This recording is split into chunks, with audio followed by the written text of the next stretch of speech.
Hey, is it too dark in here? How's everybody? This is the pre-show. Don't get too excited yet. Build up that excitement, save it, because we're going to be coming in less than 3 minutes. I got to go find my drink. I'll be right back. Just testing my sound, making sure everything is up and working. Testing 1, 2, 3, 4.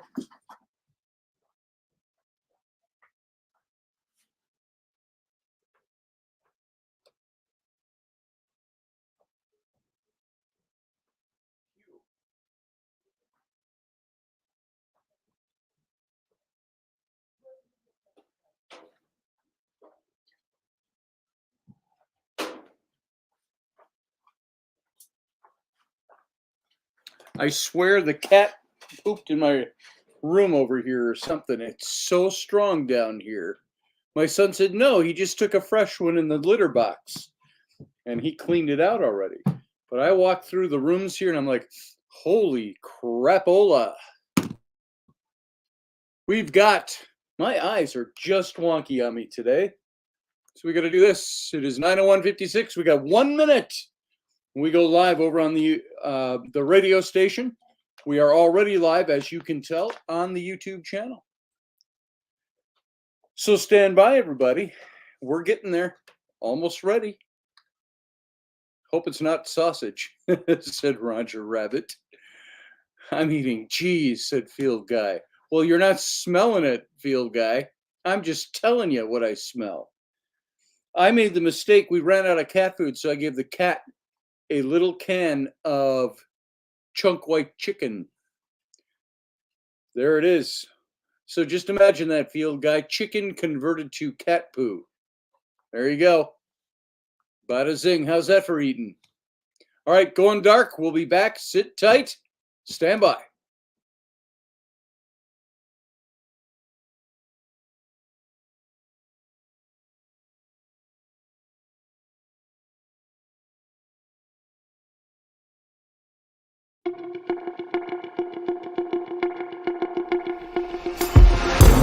The Intrepid radio program with Scotty Roberts.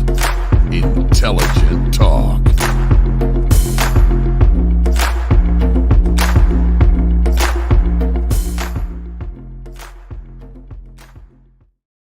Hey, folks, welcome to the program. I am your host, Scotty Roberts. This is my show, the Intrepid radio program, right here on the Odyssey Radio Network. That's ODYSY Radio. For all those of you who are watching over on YouTube, Facebook, Instagram, Twitter, X, all those other places, you can find the show in its audio format only over at Odyssey Radio, ODYSY radio.com. And if you're over at Odyssey and you want to join the chat room, or you would like to see the visual simulcast of this show, come on over to my YouTube channel, youtube.com/Scotty Roberts. And if you are not joined as a member, sign up, join the channel, subscribe. And then once you're here, if you like the shows, you can hit the little join button below the window. You can become a member of this channel, a paying member. All that does is help us do things and keep this show going. So it's totally up to whatever you want to do, if anything at all. But it's there for you if you want it. Show's always free. So thanks, everybody, for being here. Thanks for giving me your time, coming on in. We had a good time on Wednesday night. We had Professor Bauer and also Jason Patrick, and we all stayed about an hour and a half past time. Or was it 2.5 hours? No, it was an hour and a half. So 2.5 hours total. And we got into trying some different single malt Highland scotches, bourbons, and things like that. So if you left early, you missed the party. And we're actually thinking about, yeah, that was a crazy Wednesday, for a Wednesday, Steph says over in the chat room. Here, I've got to put my glasses on. My eyes are not reading right tonight. Cats control their smells, says Field Guy. Since when? This one doesn't. Yeah, it was a crazy Wednesday night. We are thinking about the possibility of making that a regular thing, maybe a Friday night thing, where we can get Jason, get the professor, maybe others that want to join us. And I don't know what we'll call it yet, but I rather liked the overall feeling of doing a live broadcast with live conversation about topics, about nothing, about something, and putting the little mix of bourbon or scotch in there. And of course, Professor Bauer um, and Jason and I all had a good time measuring our bottles. So, Jason and I would hold up our little, hey, I've got this bottle. And Professor Bauer was like, well, what about this one? Thump. And so it was quite the Wednesday night. We'll be repeating that sometime soon. Steph, how did the tests go? Oh, the tests went just fine. It was just time consuming. I always say medical tests along with cute nurses are a plus. So I had a cute nurse. We struck up a lot of conversation. She showed me her dog. I showed her my dog. Yes, just a dog pictures. And because she had pugs like us, and we've got a pug mini English bulldog mix, as you all know, Lucy Fur. And so we got to talking, but there was the test. They put you in it's not quite an MRI, but it's an MRI type of a thing, only a little smaller. And they inject you first full of, first they do the pictures, where they're taking pictures of your heart. And it takes about 20 minutes. But you got to sit for 40 minutes in front of it, 40 minutes after it. They hook you up with an IV. Then they fill you full of radioactive isotopes of some kind. Gets your heart all racy. And then they do a test, and then you got to go back for more pictures. It was just, there it goes. Whipping out things, Scotty. LOL. Show and tell. Yeah, that's what it was. Hey, nurse, want to see my pug mini English bulldog? That's what we call him. My mini English bulldog. So since we're getting into it and I'm thinking of it, I'm not too deep into conversation yet. Let's remove the graphic for tonight's show. And we'll put up this one, and let's put up my proscenium arch, as I like to call it. Bing, bang, boom, there it is. And now we can proceed in style. Let's get everything lined back up. There we go. And I don't like the way the lights shine in my glasses. That's why I don't like to wear them until I can't see. And today, my eyes are especially blurry. So I might have to don these things again all throughout the show. Oh hell, I'll just put them on now and I'll keep them on. But what is JP saying over there in the chat room? Not sure Steph will post when it's scheduled. Not sure what that was. JP says, yeah, before Steph yells at you. There it is, Professor. Before Steph yells at you. Oh, your cousin does that nuclear medicine. Cool. Well, there you go. So, hey to everybody who's here. It's a Friday night. We're not casual quite yet. We will be after the show goes off the air and we go to the captain's cabin. But hey, Morgan Snow and Field Guy, I already talked to you. And Jason Patrick is here. Professor Bauer is here. Steph Cuervo Queen is here. Roger Rabbit. You still out there, Roger Rabbit? He says dog pics, not hog pics, I hope. Dog pics. And let's see, who else is sitting in here already? Randall Flagg. I see you there, brother. And I don't know if I said Morgan Snow yet or not. Just going through the list as it's up here. If you are here and you're not showing your face in the chat room, shame on you. Come on in and join everybody, and you can talk. I can see there's a whole hell of a lot of you out there that just don't want to come into the chat room. Come on in. Say hello. And just so you know, if you look down in the description of the show here, you will see the link for calling in during the captain's cabin. And so that's coming up. Wow, I'm looking at my own monitor. I'm a little delayed. How does it look on your end, folks? Over on the visuals. Looks a little delayed to me. It might be, there's some new thing in here.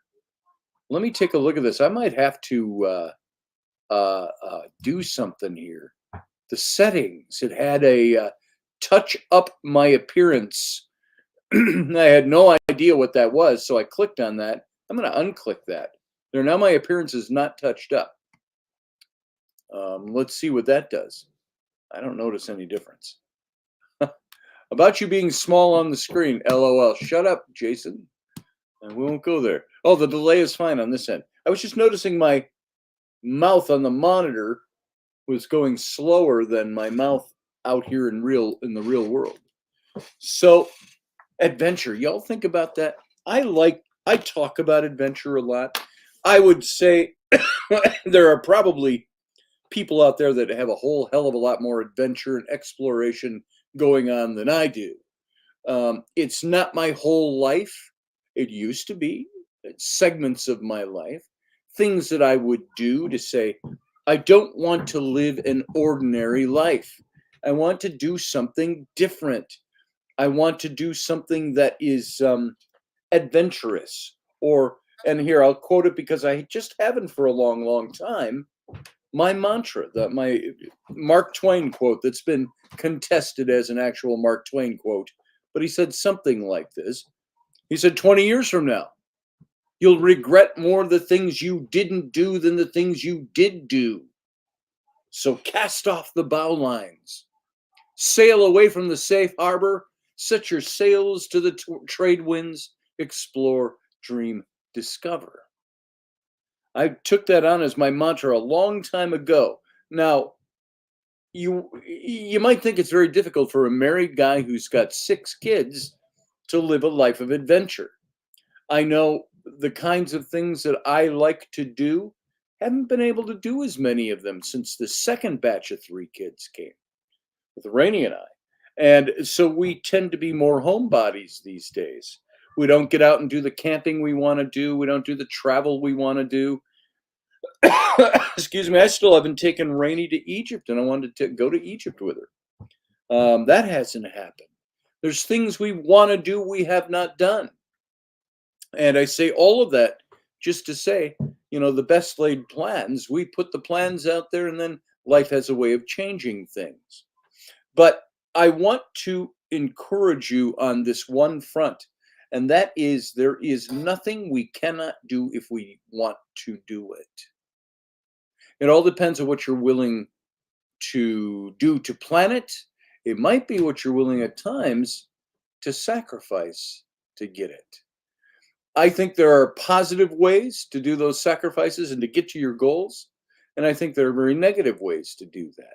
You could do it and include everybody in your life. You can do it and you can hurt an awful lot of people by trying to accomplish your goals, get to where you want to be.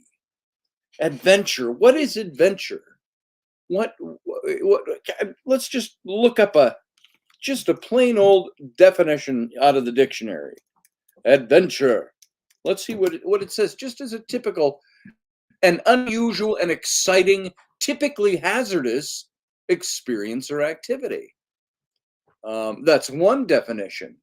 The measure of adventure is undertaking usually, the meaning of adventure is an undertaking usually involving danger and unknown risks.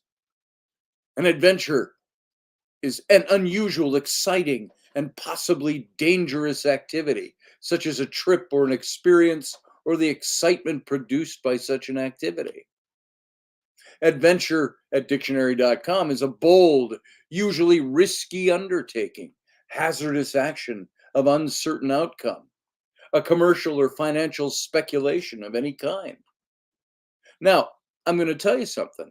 I've had a lot of adventure in my life, but I haven't usually had the kind of adventure that seems like the thing that is possibly life ending. And if I have, I've not really thought about it. And I've just gone ahead, I've forged ahead and done the things I've wanted to do. And I know being out in the middle of, it wasn't the middle of the Sahara, but being in the Sahara Desert, east of Luxor in Egypt, going east of the Theban Mountains, and heading out in that direction. Being up on we were up on a wadi that flowed through the area. It was dry when we were there, but both sides had huge hills on either side of this wadi, and we climbed up to the top of that. And that's where I showed you last time. I had the petrified dung beetle ball. I had the petrified moonstone. There's several other things, petrified shells and things over there that I picked up on those mountaintops. But as we were coming down on the other side, it was like a rough stairway going down cliffs and things like that. And those cliffs were all rocky terrain. But John told me, he said, Scotty, he says, be sure to watch for the horned vipers. And he says, you can see their tracks. And sure enough, as I'm walking down, and you're kind of holding onto rocks and you're walking down the steps, it was almost like a big stairway, a natural stairway, and going down the side of this cliff. And is that adventure? Because I could see the tracks of the vipers. I didn't see any, thank goodness. I didn't want to kick any or have to jump or anything like that. So adventure, it's supposed to be dangerous. It's supposed to be hazardous. But I've got ways that we can be adventurous in our daily life. How about the whole idea of choosing risk? Why does a life of adventure matter? And by the way, I said at the beginning, if there's something you want to do, you can do it.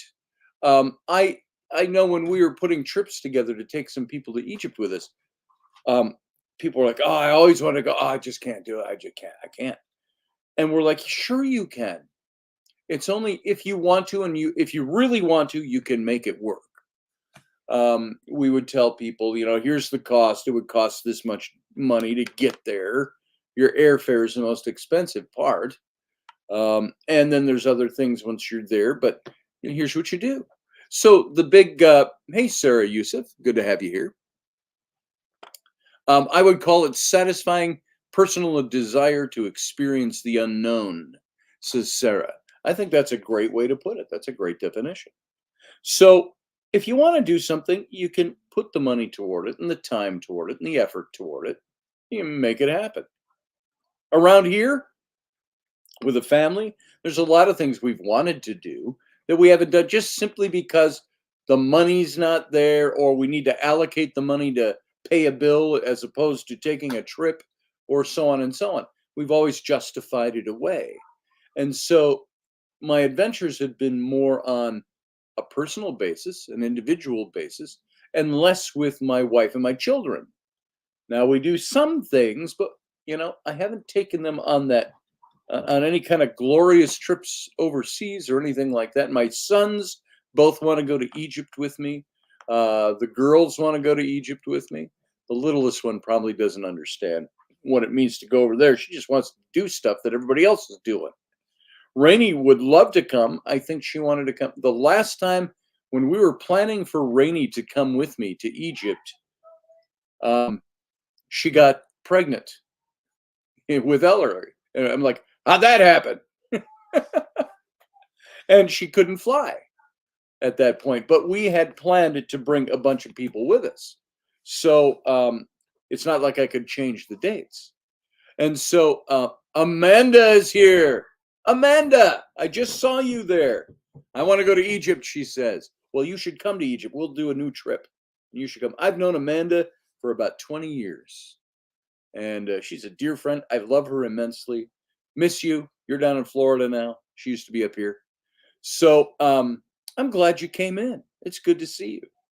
And so let's get to this thing. What about adventure? What about choosing risk? What is it about having a life of risk that matters? There is a quote that I put up tonight from Joseph Campbell. He said, people say that what we're all seeking is a meaning for life. But I don't think that's all what we're really seeking, he said. I think that what we're seeking is the experience of being alive. Now, after graduating from law school, practicing at a law firm, There was a friend of mine who had a couple of choices.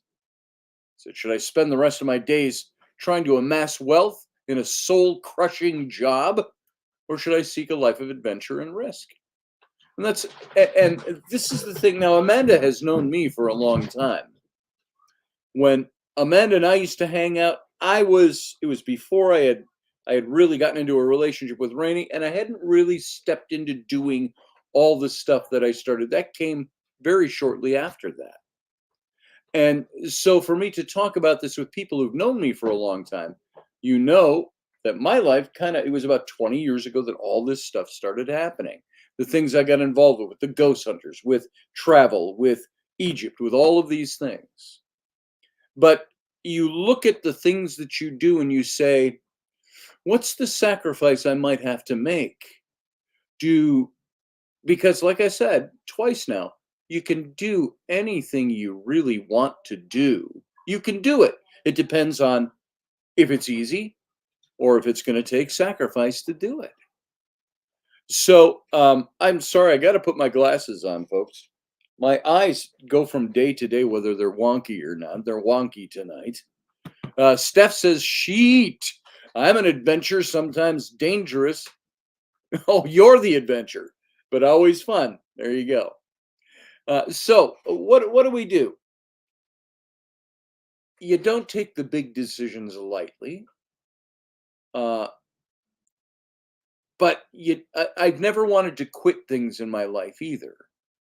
There are times I want to go follow my gut. I want to follow my nose. I want to go do something. I remember when I was divorced way back, I was talking to my pastor and I told him, I'm just going to get a backpack and a camera. I'm going to go. I'm going to put money on my card. So I've got money overseas. I'm just going to go. And I didn't, because life took over. I met somebody else and stuck around for a relationship and never did it. I did it later. Some of you might be thinking, this adventure travel thing, that all sounds so privileged. And I know where you're coming from. These kinds of choices aren't granted to everyone. And I'm grateful to have had the choice to do some of these things. And even when I was married and had kids, Rainey let me do some of these things. Rather than say, no, you got to be a dad and stay home. She knew that was my job, my writing, my books. The stuff I was doing was all forged around the adventure taking. We should follow our bliss, Joseph Campbell said. And that's what I did. And that's how you choose a life of adventure. Follow your bliss. I once, way back, Rainey and I were together, so it wasn't too far. It was almost 20 years ago. I spoke at a baccalaureate graduation at a college. And I used as a cornerstone Joseph Campbell's Follow Your Bliss. And you have to know what you want. You have to know the risks you want to take. I know I love to travel. I know I loved the adventure. I know I loved archaeology and history. And it was John Ward. Oh, hey, Kay. Amanda's mom says, hey, guys, you know when I've told you the stories of the ghosts in the one house I had? And it was right at the time when Rainey and I were first hanging out. And I said I had a friend that I was hanging out with that I was mad about. That was Amanda and her mom. Remember I told you that Amanda, my friend Amanda, and her mom, witches, came over and did the readings in the bedroom there and found the different spirits hanging in the house, cleansed the house and so on. That was Amanda. And that's her mom. And Amanda, I told the story of, I don't think you remember the outcome of this, but you remember that big house. And I told the ghost story from that big house of, there was one night you and your mom were over and I made dinner and I was looking for rubber bands. I don't know if you remember that. And yeah, especially the one in the basement. Yeah. And I was looking for rubber bands and I said, I know I have a bag of rubber bands in my desk drawer, which was out on the breezeway, as you know so well. And we couldn't find it. You helped me look. We couldn't find rubber bands. Well, anyway, night ended. You guys went home around midnight-ish, something like that. And The kids were all at my mom's for the week, or my ex-wife's for the weekends, their mom's for the weekend. And I kicked off my shoes and went to bed. I got up about 6 in the morning, brewed some coffee, and I went to slip on. I had these slip-on shoes, the heelless. They're not like the Crocs today. They were leather. They were nice shoes. Slipped those on, and I thought, what the hell? And I looked at something in my shoe, and I pulled my shoes off, and the toes of the shoes are stuffed full of rubber bands, which had not been there the night before. So there's all kinds of stuff like that that happened in that house, Amanda. Some stories you may not even know, but Amanda and her mom, Kay, came over to help cleanse the house. Kay did the pendulum reading when I all told you about Tamara Barnhart, the old girlfriend. You remember that, Amanda. So this is the kind of stuff. That to me is the stuff of adventure too. You don't have to go anywhere to experience that. That was right there in my house.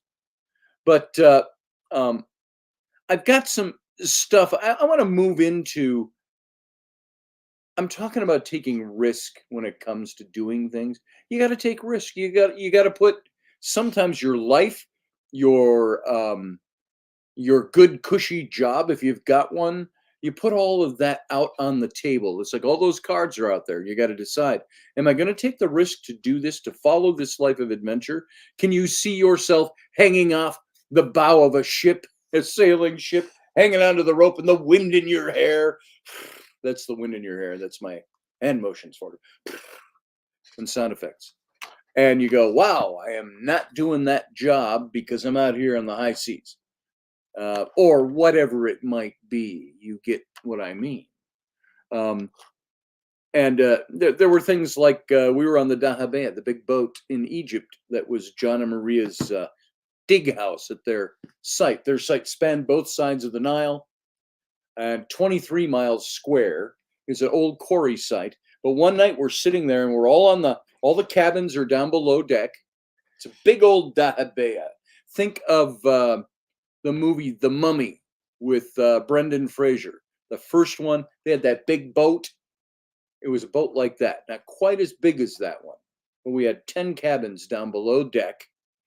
And the upper deck was empty. It was just all wood. We had sofas and chairs and everything. And we put up canvases over the top. And it's Egypt. It's the desert. It's not going to snow or anything. So you're good. And I remember a sandstorm hit us. And I've got a couple of pictures of this. We're sitting on the boat, and the boat starts to rock. It's after dark already. And some of the Egyptian workers come running in off the shore, and they're going, Habib, Habib, and they're yelling, and the sandstorm's coming. And so right up over the rocks, all of a sudden you see this big mound it was something out of a movie. Big cloud, not mound, of sand, yellow sand. And it starts blowing in on us, rocking the boat on the river. And we're moored at the Spas of Horemheb there. And all I remember was my hat, my fedora, had been sitting on the table. And everybody's breaking things down to make sure the top doesn't blow away. The crew is all doing stuff, running around, yelling in Egyptian Farsi.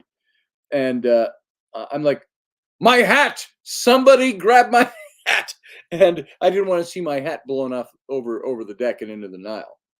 So, but anyway, let me tell you, there are things that you do, things you face. There are some things that are fun. Some things are exciting. There were some things that scared the shit out of me. Now, I'm pretty stalwart when it comes to the ghosty stuff. Ask Amanda over in the chat room. She knew that house very well. And she knew all the stuff that was going on in that house. It was Kay was the one that told me there's like a jealous woman ghost spirit in this house.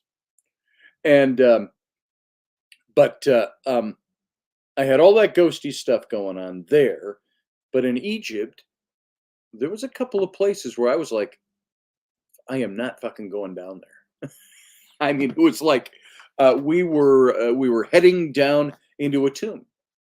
And it's like, I do not want to go down in there. And it was John and Maria were telling me that she got all these feelings down in there. She says, Scotty, she's Swedish, she's sweet Swedish accent. She's the PhD. She's the head of the site, John's wife. And she says, in Egypt, I'm an academic and a scholar. She says, back home in Sweden, I am a witch. And she would tell me about some of their experiences in some particular tombs. And I'm like, I don't want to go down there. I felt it. It was overwhelming. And of course, as you know, I've had the experiences at the Hebsed court by the stepped pyramid. I've told you all about those experiences and the things that have connected to me, the jinn, all of that. That to me is the adventure I want to experience. Sometimes it was spooky. Other times it was like, bring it. I want to see this. I want to give it to me. And what a place to do it. But I want to move on. The risks are not just in the things you experience and where you go, but you've got to ask if you're struggling to choose a life of adventure. You got to ask yourself some questions. Number one, am I following my bliss, as Joseph Campbell would say? What is your bliss? What is the thing that makes you happy, that makes you tick, that makes you want to do what you do? Am I letting other people dictate my life? Is the other question. Now, that's a loaded question because there are some people that would take that to interpret it as meaning, I'm not going to be tied down to my wife and my children. I'm going to go. I would think that's wrong behavior. You find ways to include them. That's a whole nother show or series of shows. But there are other people who will dictate your life. Who's holding you back from doing what you want to do, from doing the adventure you're seeking? Number three, when I'm old and gray, will I regret doing or not doing this? Let me repeat again my mantra from Mark Twain. 20 years from now, listen to me closely. 20 years from now, you will regret more the things you didn't do than the things you did do. So cast off the bow lines. Sail away from the safe harbor. Set your sails to the trade winds. Explore, dream, discover. That's what we have to do. And then the final question, will I be a better person? Will I be a stronger person? Will I become a more whole person by what I'm engaging in and where I'm going? Meditate on these things. Think about them. Think about where you're going. Think about what you want to do. But now I've got, as you know, I'm fond of some of these lists that we put together. And this has some awfully simplistic things and maybe some that are complex as well. I've got a list of 33 different things. And we've got, before we go off air at the radio, which is exactly 25 minutes from now, 55 minutes after the top of the hour. Oh, wait, it might be 58 minutes after the top of the hour. 55 minutes on the clock. I've got that much time to deliver 33 different things that lead to a more adventurous life. And I want to see what you think of these. Now, whether it's physical challenges or mental escapes, adventurous behavior makes us feel good, makes us feel good about ourselves, makes us feel fulfilled. There is nothing better than, I got to tell you, when John Ward and I climbed Serabet el Khadim in the Sinai Desert, it was not as arduous as it could have been. We weren't all on ropes and spiky shoes. There were old pathways, ceremonial pathways to get to the ruins at the top.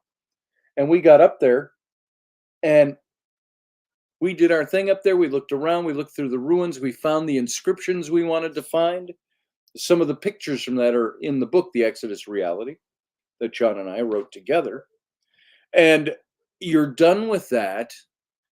There's a picture of us drinking coffee, sitting on a curb with nobody around us in the little town that was close to Serabet el Khadim, waiting for our driver to come and get us. And it was immensely satisfying. So whether it's the physical challenges, the mental escapes, the adventurous behavior makes us feel good. We feel good about ourselves. As kids, we were game for anything, even though we fell flat on our faces. You all remember the pictures that I put up of that figure that I caught on camera. And I didn't realize I had caught him on camera until 7 years later. That black figure emerging from behind the stonework at Saqqara, where the stepped pyramid of Djoser is. And the things that were attached to me after that, the things that said, I will never leave Egypt, but I'll always connect with you when you are here. Something on a spiritual level. Some think it's jinn. I was told, be very careful. Some people in the know told me. Shaman told me something with that, Scotty. Careful. Just be careful, I was told. But I was also told about that trip by the same shaman. This trip is going to change your life forever. Something's going to happen that will change you forever. And it did. That was one of the things. Amanda, I would love to talk to you and your mom about the jinn. And sorry, folks, a little personal note, because my friends are in here that I have not talked to for a long time. You may not even know this story.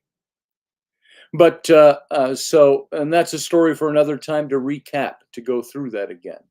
But research shows us that as adults, especially in these uncertain times that we're living in, we become cautious, and our fear of failure makes us prisoners of predictability. Do you get up in the morning and go, what a wonderful, unpredictable day this is going to be? Or do you get up in the morning and you go, okay, I got to make the coffee because I got to go. What's the old ad from when maybe many of you weren't even bored yet? I got to make the donuts. The guy shuffling around at 4 a.m. Do you feel like I go to the same old job? I do the same old shtick, the same old routine. I got the same old this, the same old that, same old that. Maybe you're a mom and you're not in a negative way, but you're trapped in that life.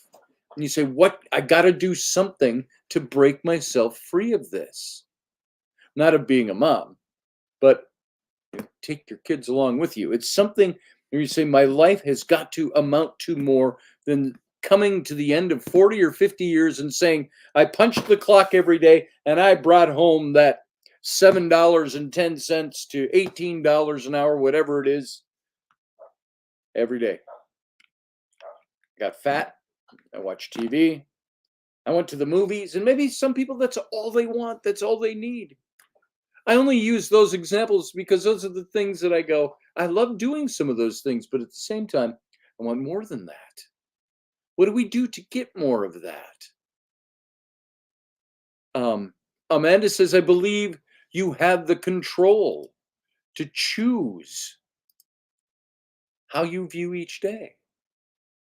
I agree. Oh, look at your plan. It's in your profile picture, Amanda. 1, get up. 2, have a coffee. 3, have another. 4, coffee, anyone? 5, twitch through the day like a magical caffeinated unicorn of excellence. Very nice. I'm channeling my inner Belle. Which Belle? Which Belle do you mean, Sarah? Like Belle marrying the beast? Coffee isn't essential, Amanda. I don't speak English before coffee, as you know so well, and so many of you know so well. Beauty and the Beast. Oh, the bell. There it is. I've seen that so many times because I have 6 kids. So trust me, we were a Disney family. So let me get into these. There's 33 ways that you can, what would I call it? Lead a more adventurous life, live a more adventurous life, plan a more adventurous life. It's this high of adventure that motivates us to try these new things, even when they're intimidating. And it's something that you can experience every day if you try the following. It's 33 different things. And by the way, I will tell you this. When I went to Egypt, everybody would say around me, the first time I went was 2013, the first of 5 trips over there. And everybody was like, "Oh, you sure it's safe? Oh, you be safe now." Everybody's saying, "Be safe now." And John would always say to me, he says, "Scotty," he says, um, "if you don't want trouble, you don't go where trouble is." Now, we were my first 3 days in Egypt were in Cairo. And Cairo, I think of Salah from Indiana Jones. Cairo, land of mystery.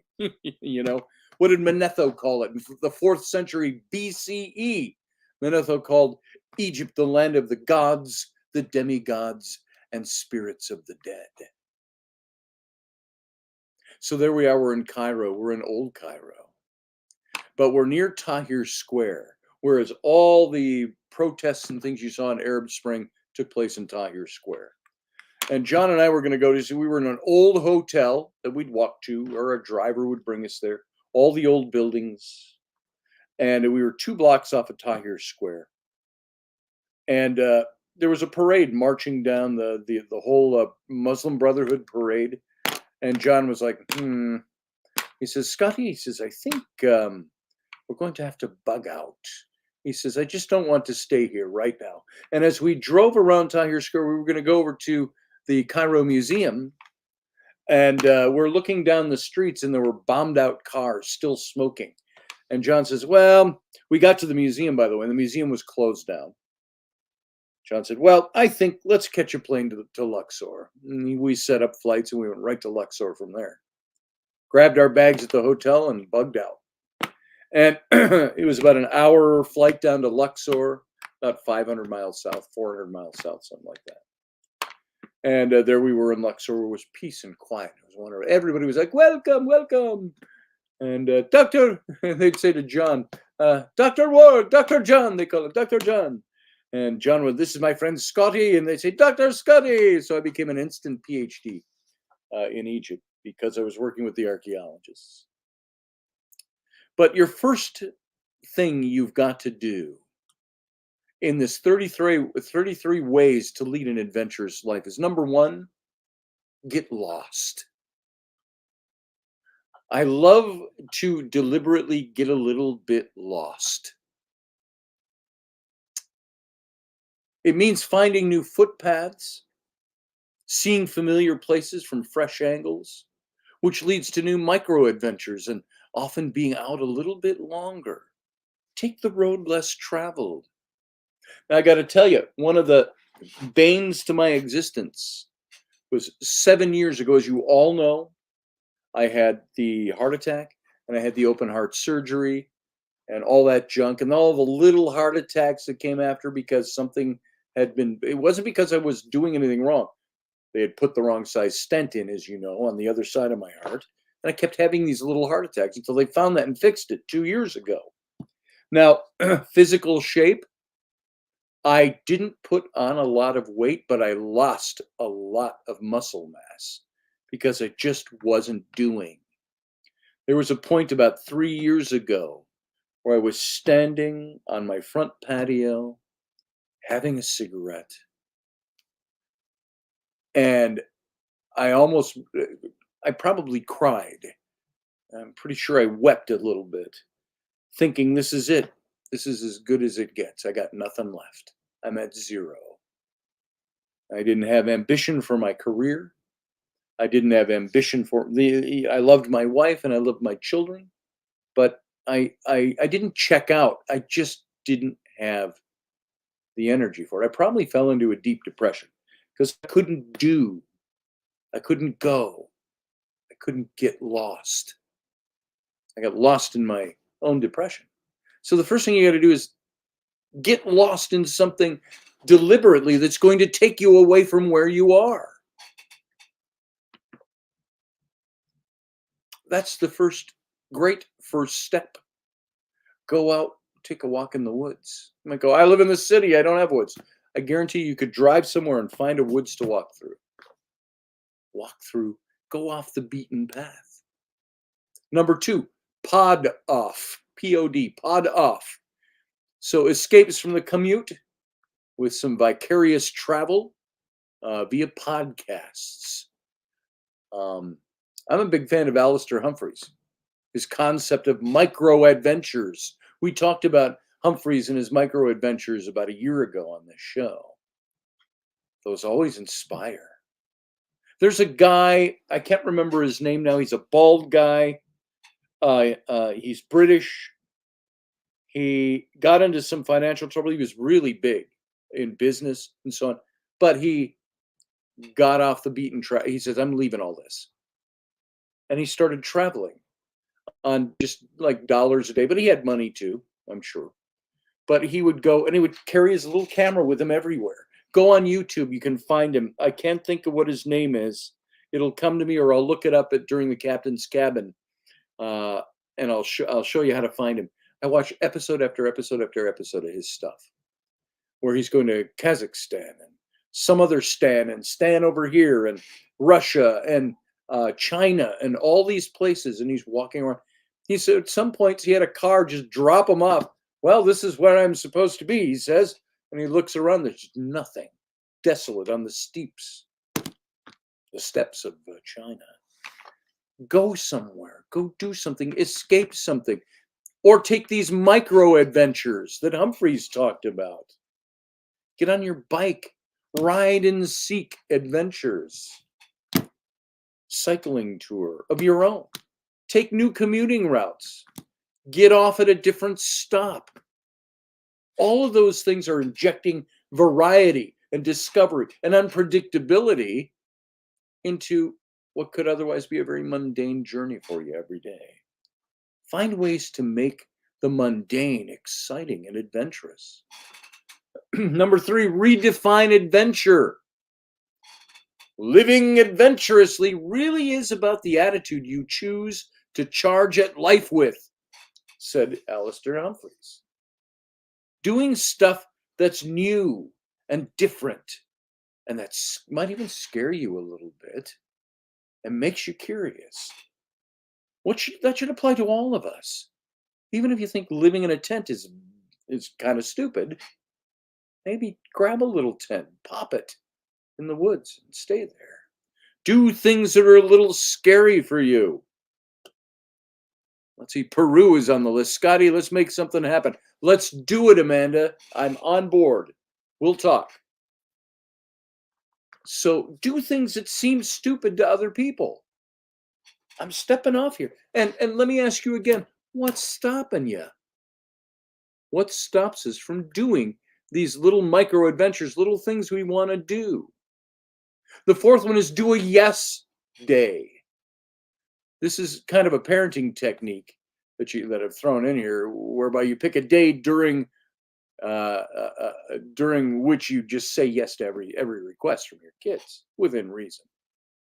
It's found to encourage independence and autonomy in kids. What effect will that have in adults if you have just a yes day? Amanda, yes. We got him a yes day. Saying yes might open up opportunities and adventures that could change the course of your life. Number 5, reset the clock. Fitting adventure into the realities of a 9-to-5 day can be a real struggle. Trust me, I know. Now, I don't have a conventional job. I work for myself here, but I've got clients that I sometimes have to keep a very conventional schedule for them. I've got one client, I love him to death. He's a good friend too. He'll call me every day at 7 o'clock. You up yet? What you working on? I'm working on getting coffee in my system. Well, call me as soon as you're awake. And I do work. He keeps me busy.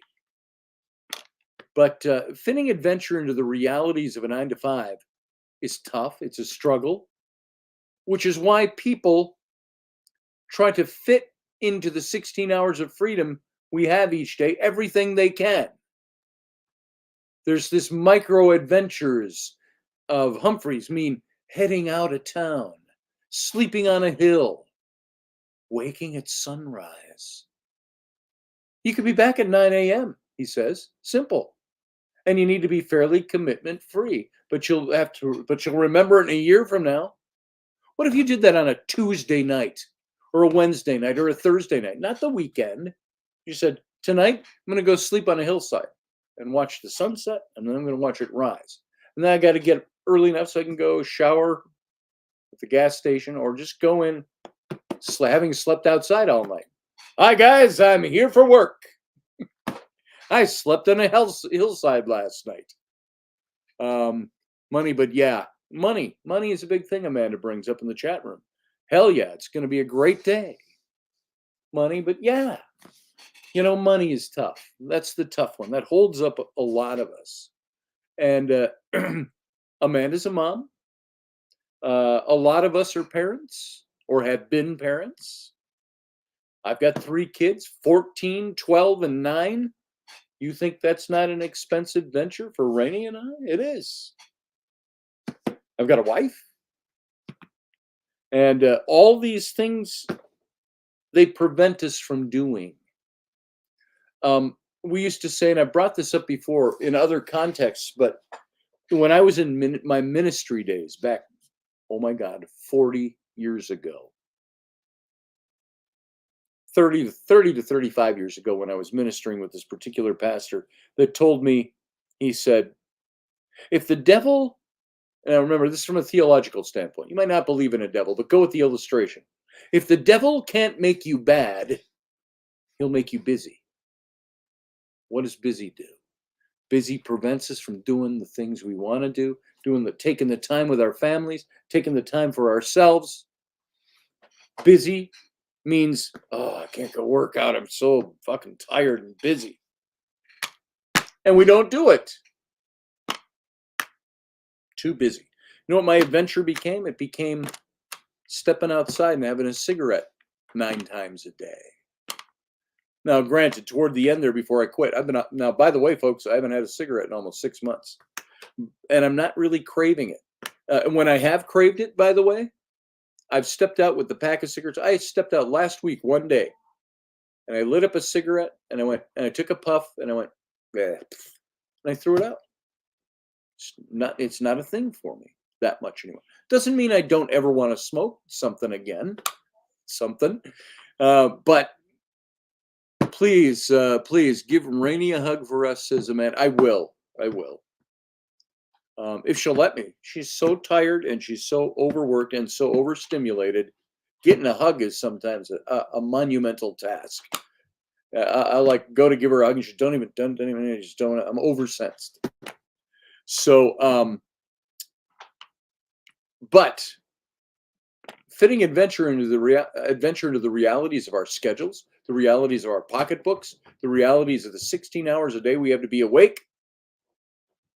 You fit it in there, you're going to remember it. Look at this. It's already 50 minutes after the top of the beginning of the show. So we're at, and we started 3 minutes after that timer. We've got 5 minutes left, 4 minutes left, and we're done on the radio. I'm going to keep talking about this stuff as we go into the captain's cabin. So, folks, anybody who's new here tonight, we go off air on the radio in 4 minutes. We say goodnight to the radio. We have a few, not really ads, but some of my trailers that play in between. And then we come in with the after show where you can call in. Amanda, you should call in. There is a link. I'll paste it in at the beginning of the after show called the Captain's Cabin. So we'll all take a couple of minutes to watch some trailers in between. But we're going to have to say goodnight to the radio audience in just a couple of minutes here. So number 6, play menu roulette. Break from the meal plan that you've got, the routine.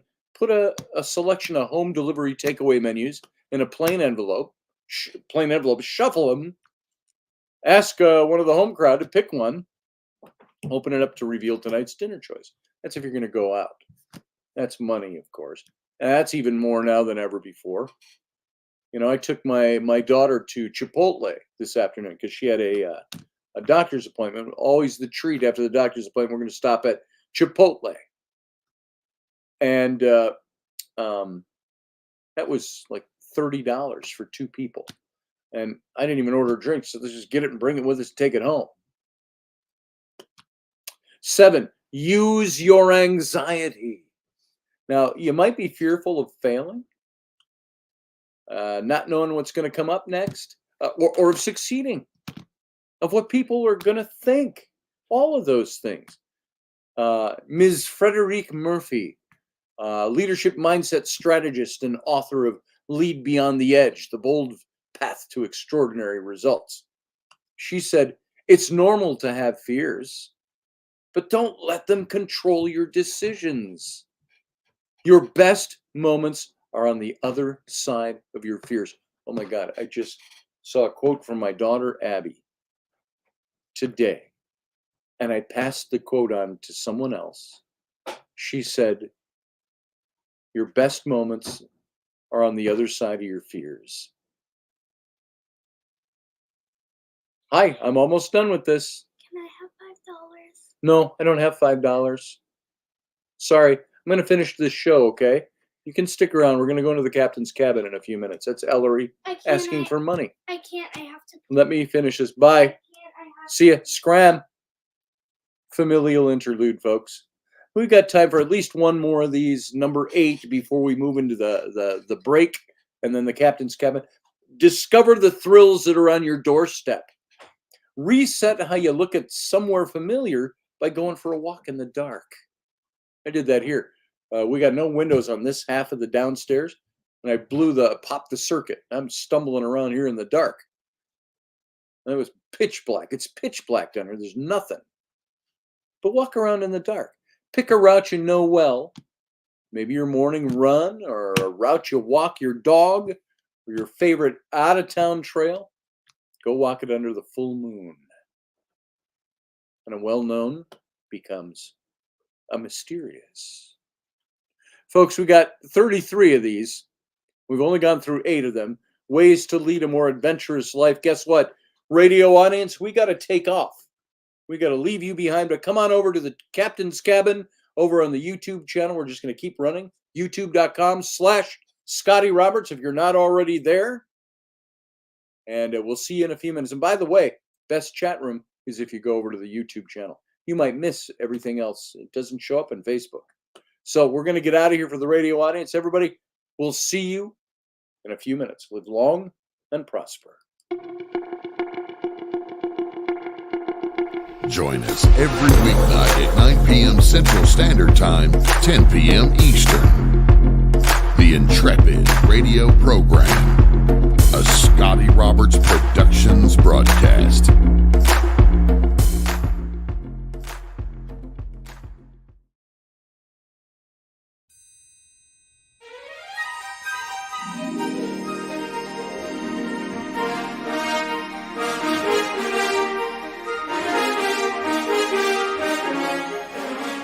Hey folks, this is Scotty Roberts, and this is the Intrepid radio broadcast.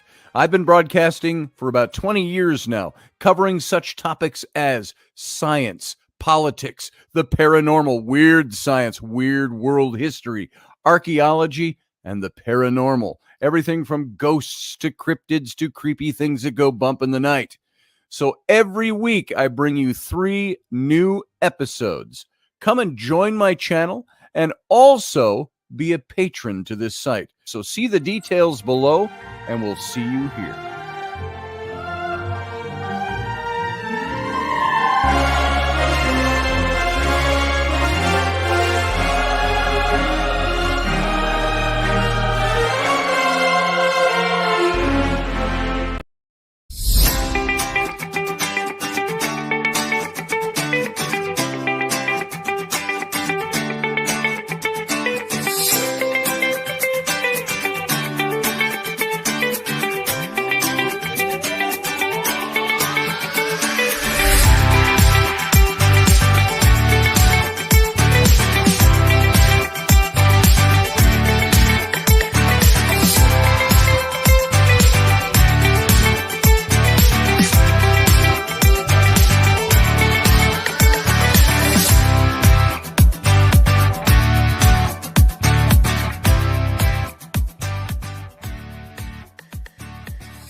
Dave, I love you, brother. I miss you too. I miss you too, I heard. Yep, Did you guys hear that? I heard that. I miss you, Dave.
All right, welcome to the Captain's Cabin, everybody. Thanks for being here. Thanks for sticking around. The Captain's Cabin, thusly dubbed by you, the listeners, about 2 years ago, I think. We started doing the Captain's Cabin. And this is just our little after show. This is where we are off air now, but we're on podcast. So we are podcasting now live from the YouTube channel. If you are over anywhere other than the YouTube channel to watch this show, you are going to not reap the full benefits of the chat room. I hate to say that, but the chat room will not broadcast from YouTube over into Facebook, at least not very well. There's a couple of things that might come through, but for the most part, you don't see it. So if you're over there in Facebook land, Facebook country, go back to the link for this show and click over into the YouTube channel. And that will, and if you don't know how to get there, just go to youtube.com/Scotty Roberts. And you can join the live broadcast. It's ongoing on that page right there. So I remember that night, still nothing. The cabin was a good night. Naming the cabin, it was a good night. Yes, it was, Roger. It was a very good night. And I want to pick up and I want to talk more about this stuff, but at the same time, I want us to. Oh, hold on. What am I looking at here? Oh, it's something totally different. It's not what I thought it was. Wait.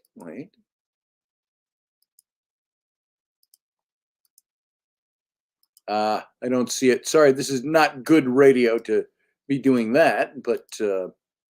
I was going to show you a picture of Amanda, who I've been talking to. She's such a dear friend from a long time ago.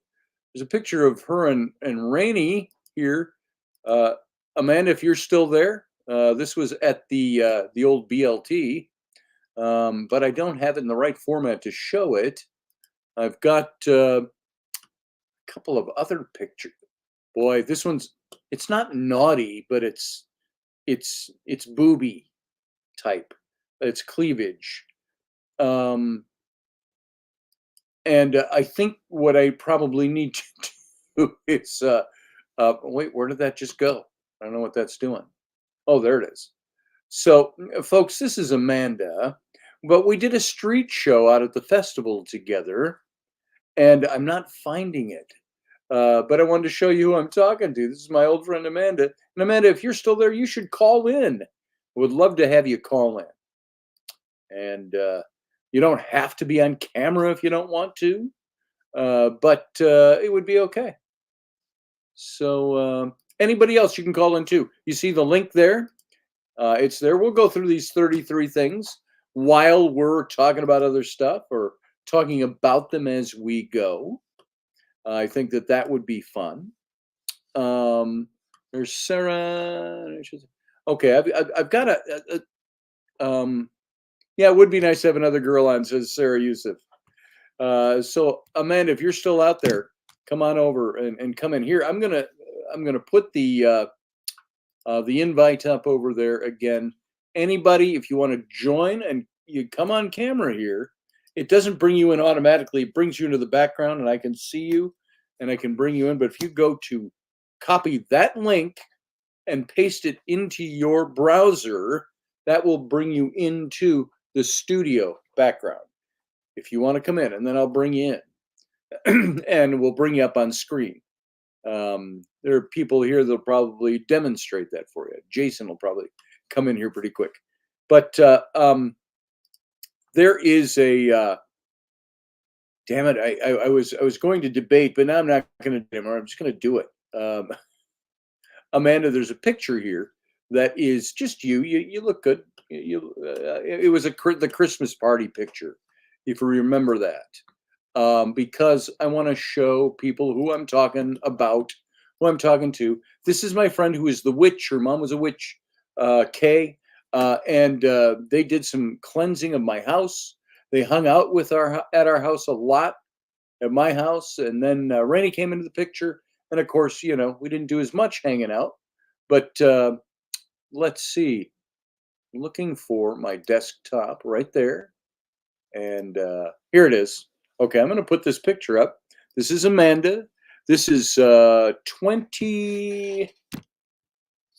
probably 21 years ago. What's the year? So 24. This is 20 years ago. So here's Amanda and I, 20 years ago. Amanda, if you're watching, here it is. Boom. So there's Amanda and I 20 years ago. So I look so much younger. She looks the same, I think.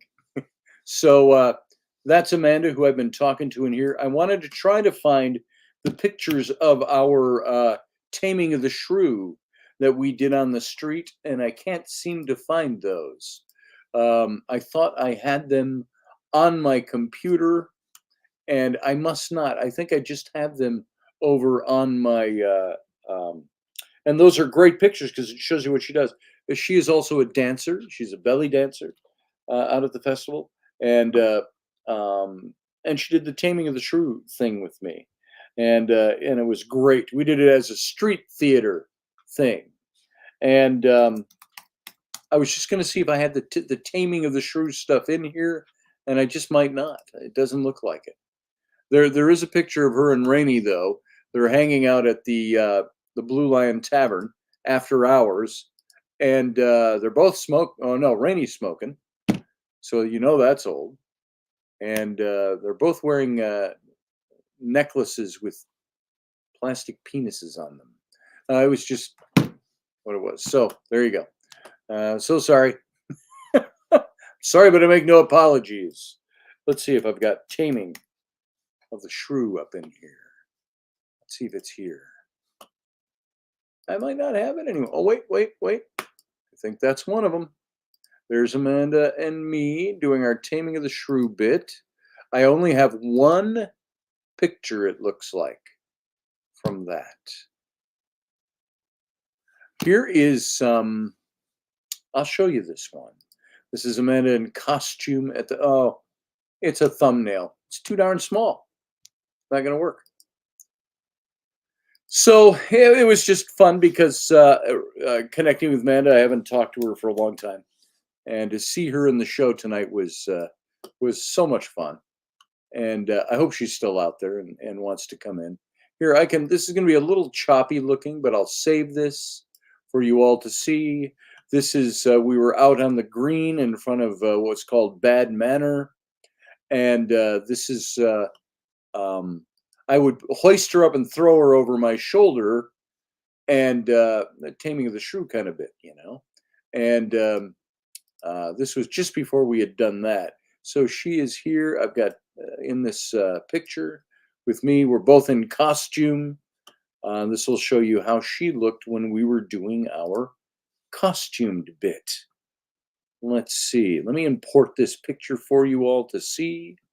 Present slides, my computer, and upload. And let's find it. Taming right there. Okay, it's loading. I don't see Amanda answering. She might have gone. That's too bad. But I hope you'll be back. And here it is. Taming of the shrew. There we are. This would have been the 2005 season at the festival. This was the summer, the same festival season I started dating Rainey toward the end of the festival season. And so Amanda and I did the Taming of the Shrew bit there, and she's ignoring me. This is all theatrical, and somebody was taking pictures of us. Her character is ignoring me, and I pull her around. I throw her up over my shoulder to carry her off. And this is all in the green with all the customers around and so on. So there you go. Fate should have made you a gentleman's wife with musical notes, says Randall Flagg. It's probably a song I don't recognize. Yeah, we need a panel, Sarah, with 3 women. I think that would be fantastic. Yes, we were Katrina and Petruchio. Though we weren't claiming the characters, we did a lot of the lines from the play and did them on the street, interpreted them for street. And we'd walk around the streets together doing this bit. And that consumed our day. So that's Amanda there and me and doing our bit for God and country. So that was a lot of fun. And anyway, there we go. So I want to go through a few more things on this, and then we'll. Oh, look, I got Professor Bauer in the wings. Let's bring him in. Professor Bauer, how you doing? I am doing well. How about you, my friend? I am fantastic. I want to go. You Let me go through a couple more of these 33 ways to lead an adventurous life. I got up to number 8. Before you finish that, can you check one thing for me? Yeah. In your settings on your camera, is it set to 480 or 720? Me? It's set to 1080. Yeah. It's set to 1080. Yeah, it's nice. just it's okay. Poor quality of my camera and my internet combined. So like right now, if I'm looking into my settings right now, this says I am set for a full high definition 1080, it says. Now, if I were to go to 480, let's see what it does. There's 480. Does that look any different? Not much. It looks a little softer, but A little softer. yeah. So if I go back to full definition, I look like that. But now it's got to touch up my appearance in StreamYard. I have no idea what that is, what it means, what it accomplishes. So there. Well, it basically just does white balance and kind of neutral color tones and all that. Because all cameras are going to be different. Yeah, I don't see much difference. What I need is a new camera. This computer is old enough where it's my good new computer. Basically, it's new 8 years ago. So which means it's a boat anchor almost. But it's still a great computer. I just have to upgrade. And if I can't upgrade, I'm going to have to just upgrade my camera. Well, as inspiration for your pursuits and upgrading. Yeah. I'd like to toss on the table a couple of things. That was Freudian. Yeah, there was something there. I'd like to toss 2 things on the table about adventure. Awesome. One, if you want an example or need an example of an adventure, I suggest everybody go back and watch the Captain's Cabin from Wednesday night. Oh yes. Jason's already laughing in the background. Yes, that was an adventure, all right. For the love of God, don't watch it. Now everyone's over it. Tune it in. Yeah, we should put a title on there. You missed something spectacular. That wasn't spectacularly silly. See, now this would be what Alice Dare Humphreys would refer to as a micro adventure. He's saying if you can't get definitely a micro adventure gear and go travel and do something, you find micro adventures, ways to change up the mundane. And I think we did I actually felt really good after that show Wednesday. It was so uplifting because it was so intense during the first part of the show about common sense and all of that. And then we came and it was really, Professor Bauer came in a different setting, looked different camera angle, and he's sitting there like this. He pops in, he's like, little snifter, and we're like, what are you drinking? But folks, it turned into You an mean evening- something like this? Yeah, it was good. Yeah, kind of like that. You know what I didn't do? What didn't you do?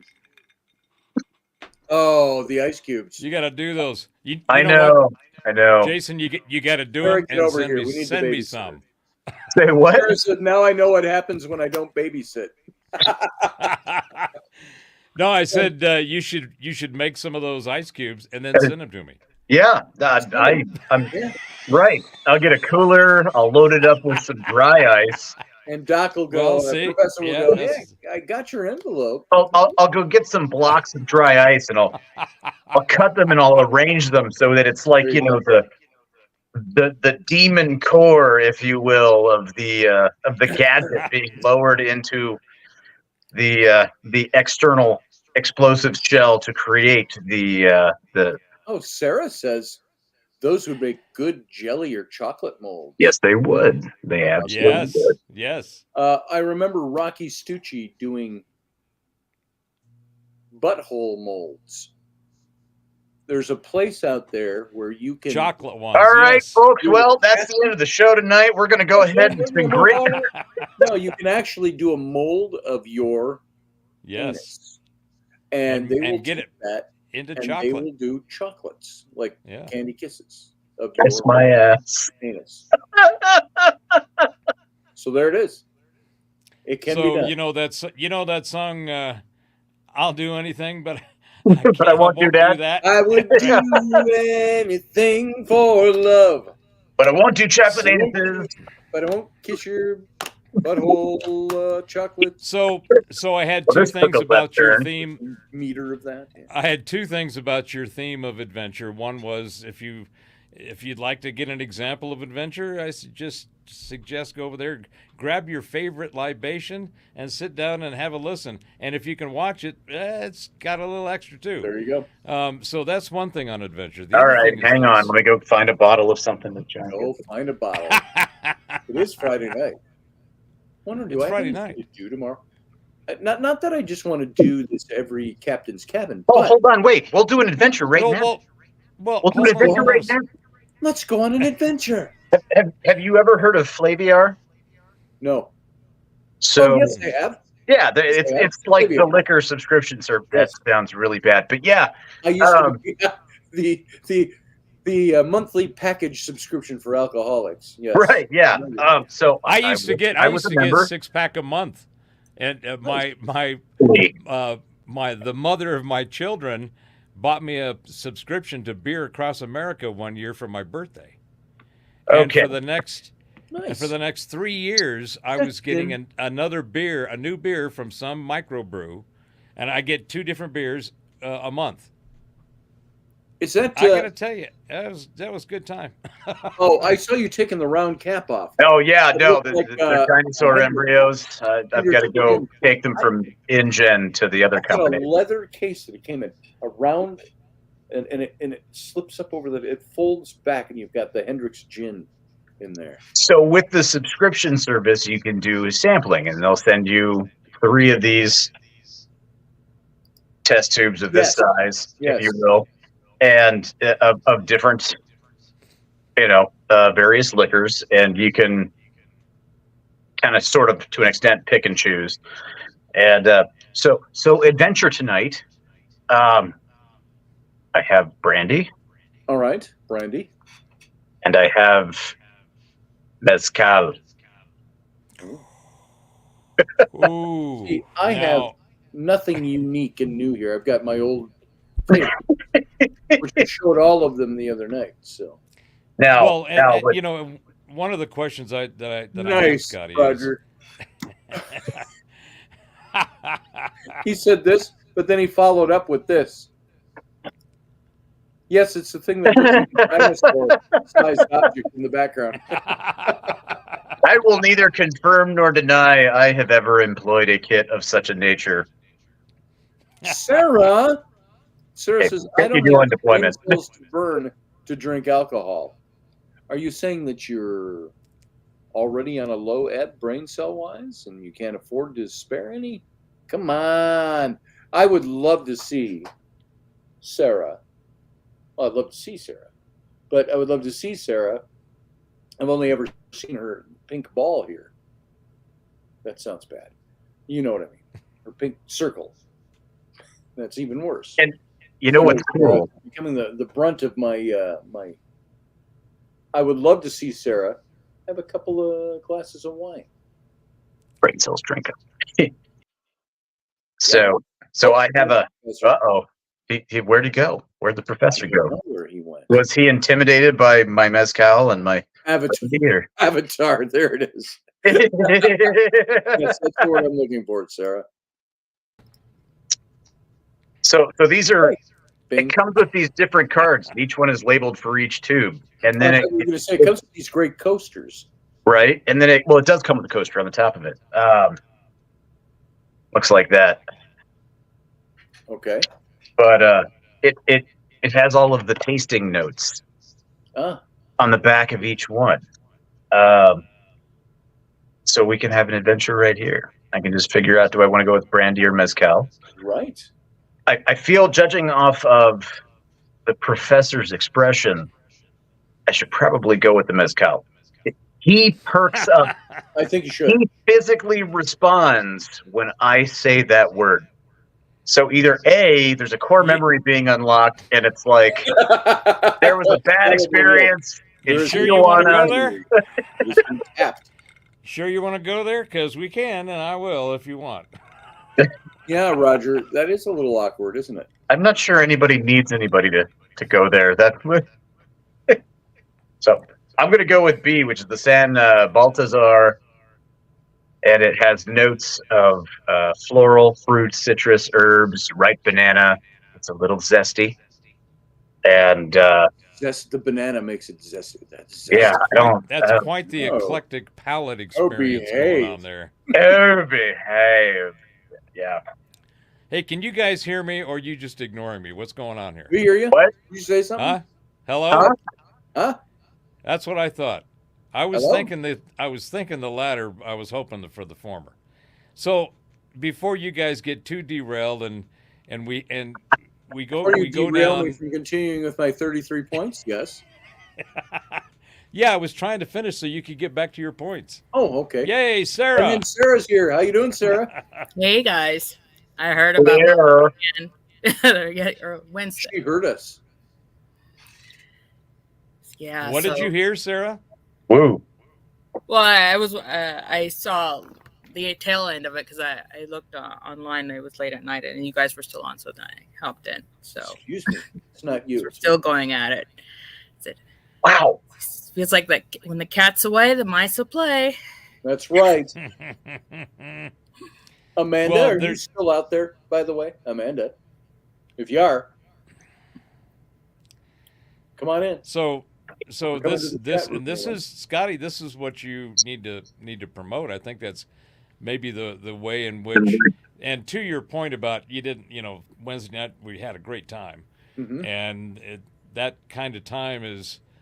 There's more of that needed, and if we can do it just by impromptuing it like that, we should do it for our own sanity, let alone for the folks that might actually enjoy some of the BS spin. So, I mean, if there's I think the bottle measuring, we've already settled that.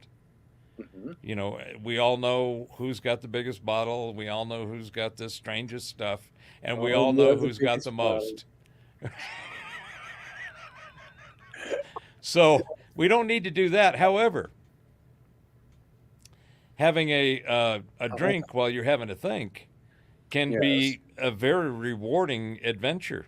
It can be. I mean, Indeed.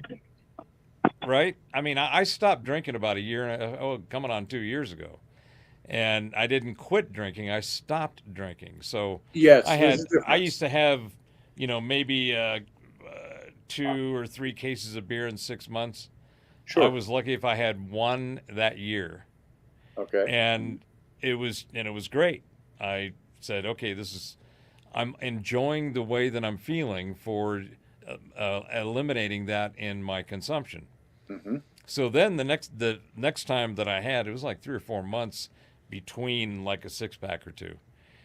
And I love IPAs. I love, full-bodied beers.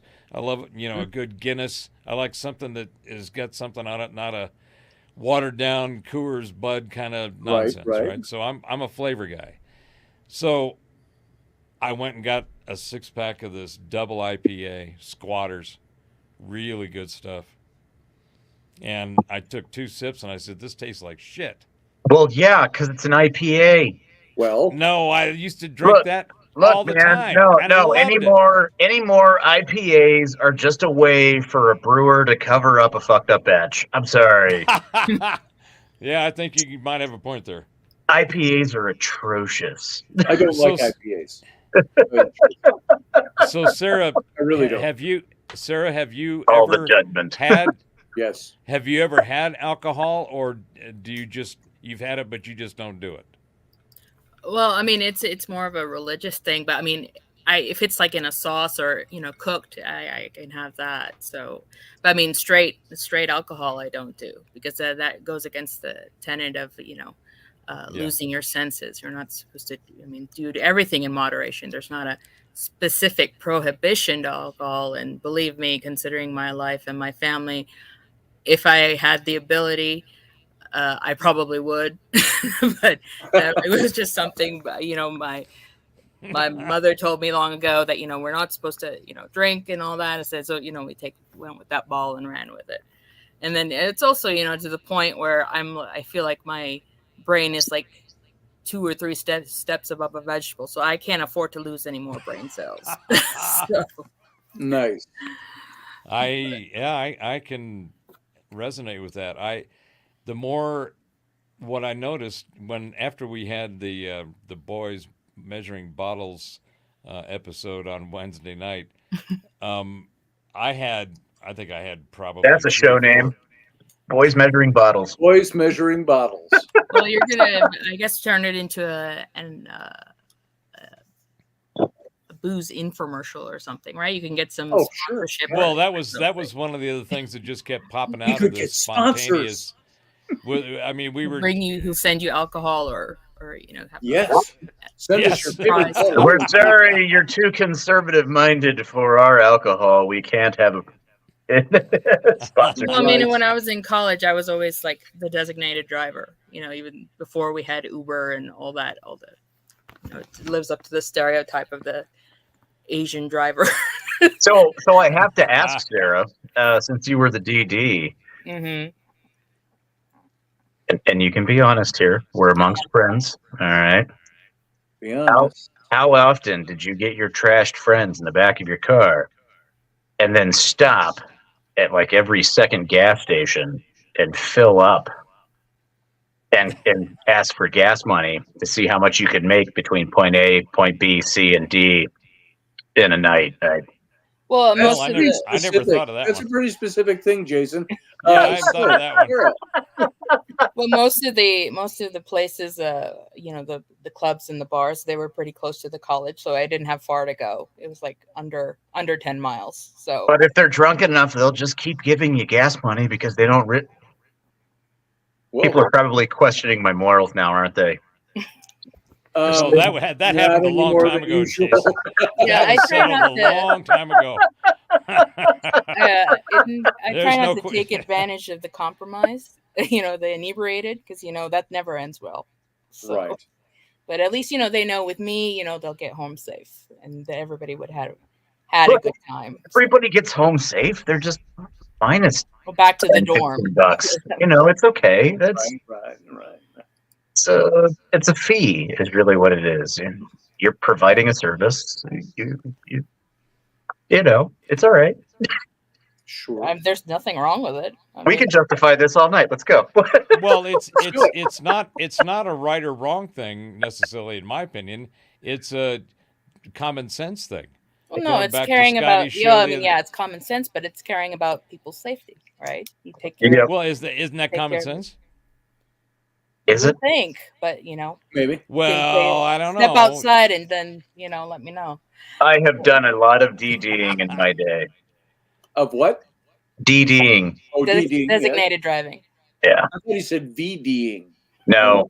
Probably not too. That's not Oh, something I would even admit openly on. Yeah, no, we wouldn't go there. That's Right. Were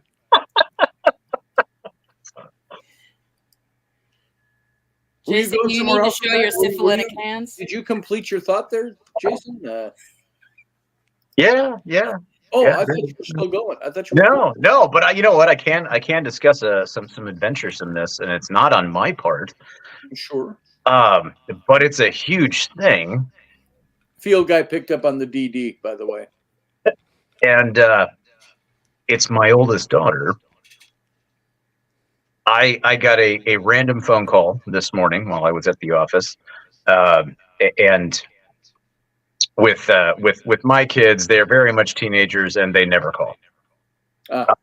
Suddenly, my oldest calls me out of nowhere, and she's like, "So, hey, Dad, I just want to let you know, I've signed up for AmeriCorps, and I'm going out to Western Colorado to do some time with the Western Colorado Conservation Corps as a member of their, what is it, Women's Fires, Fuels, and Conservation Crew." So, like, my 19-year-old kid who's like grown up in DC metro area and things like that, like, I never saw this coming, is going to go deal with like wildland fire stuff and helping prevent that and doing all the other associated tasks with it, other than like she's not going to be a smoke jumper or something like that or a hotshot, but like, talk about adventure. Yeah. Oh That's my a bit on the God. adventure side, yeah. Right? And then not only that, but talk about super ultra uber proud dad. That's pretty cool. Because my kid, So how many of you service. How many of you have a job that's adventure out there? Your job is an adventure. It's not Depends a on the drudgery. definition. Depends on the definition.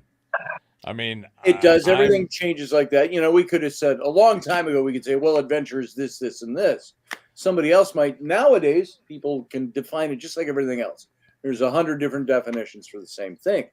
Maybe Sarah finds what she does in the medical field, adventurous. To me, adventure is that thing that is not, it's primarily not filled with the drudgery of going to work and I got to be here and I got to do this and I got my duties and I got to blah, blah, blah, blah, blah. Punctuated by some good times. It's the other way around.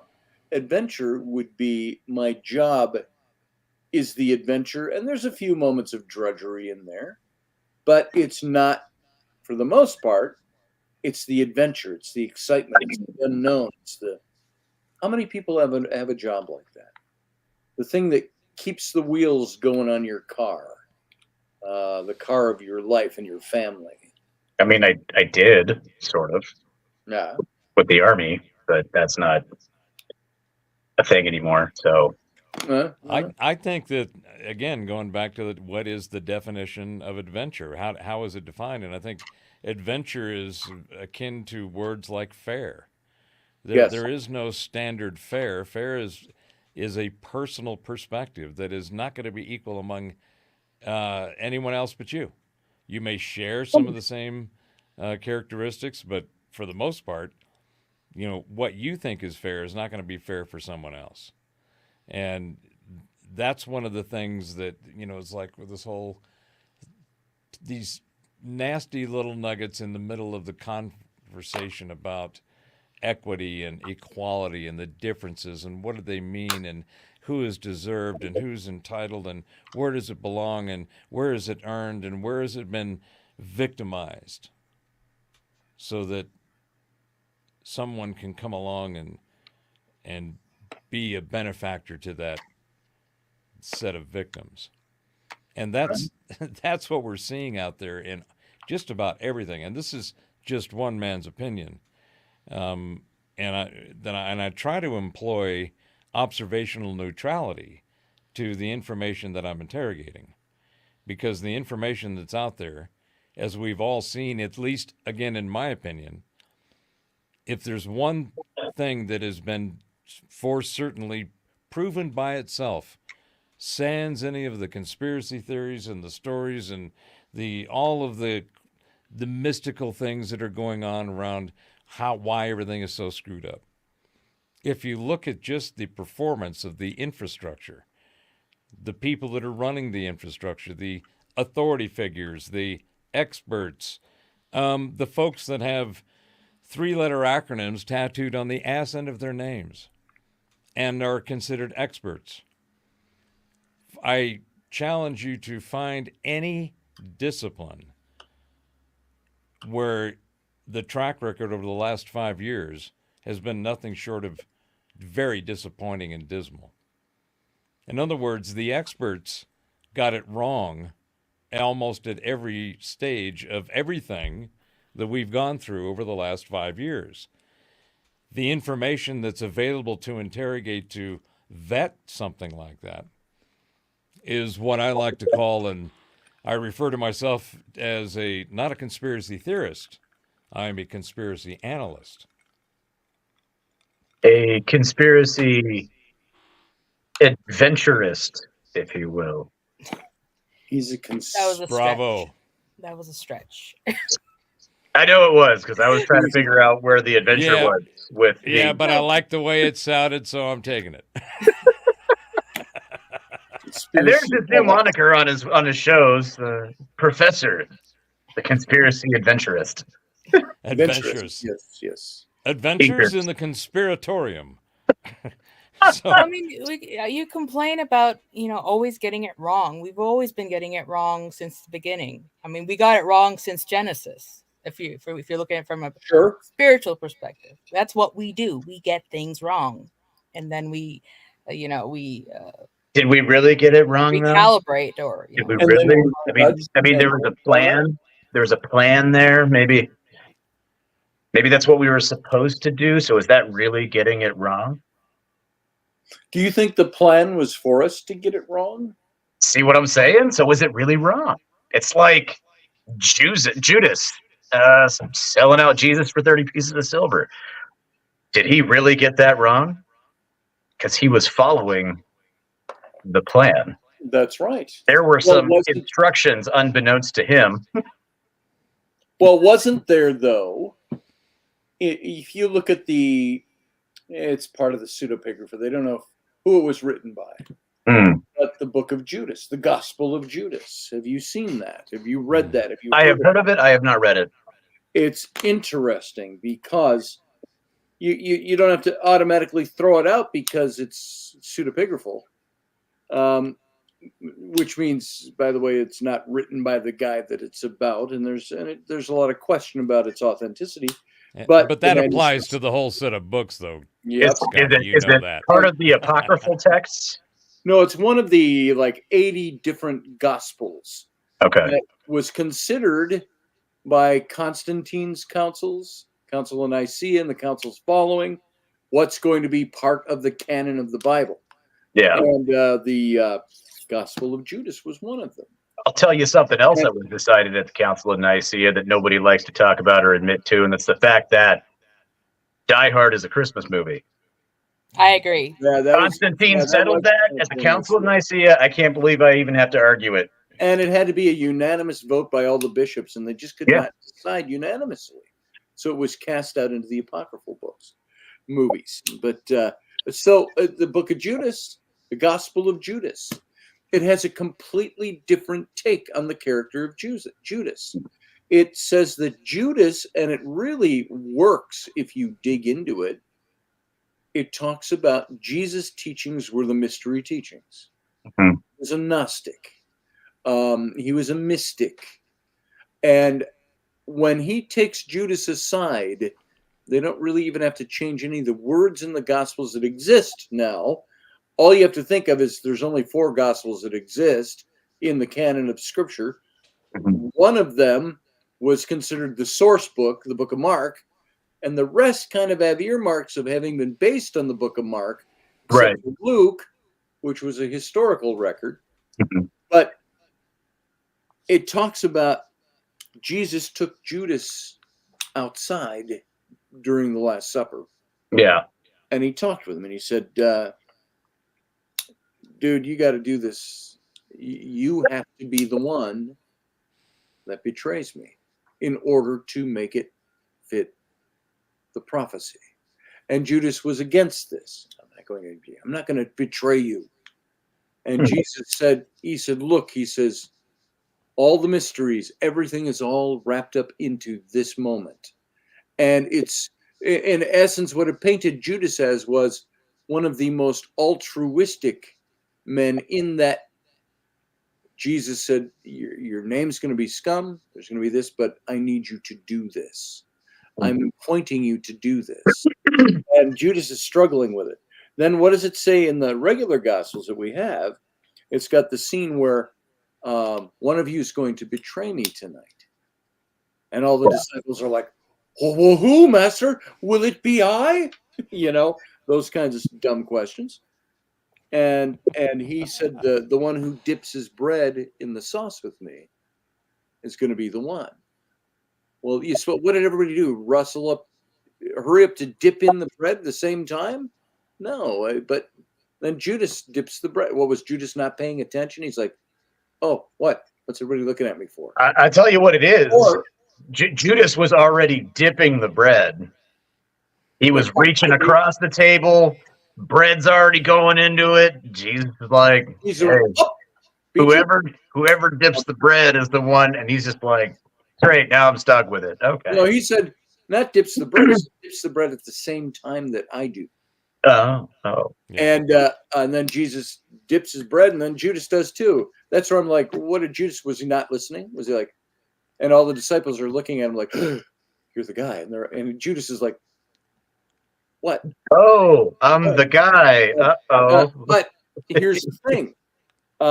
What does the gospel say that Jesus said to Judas?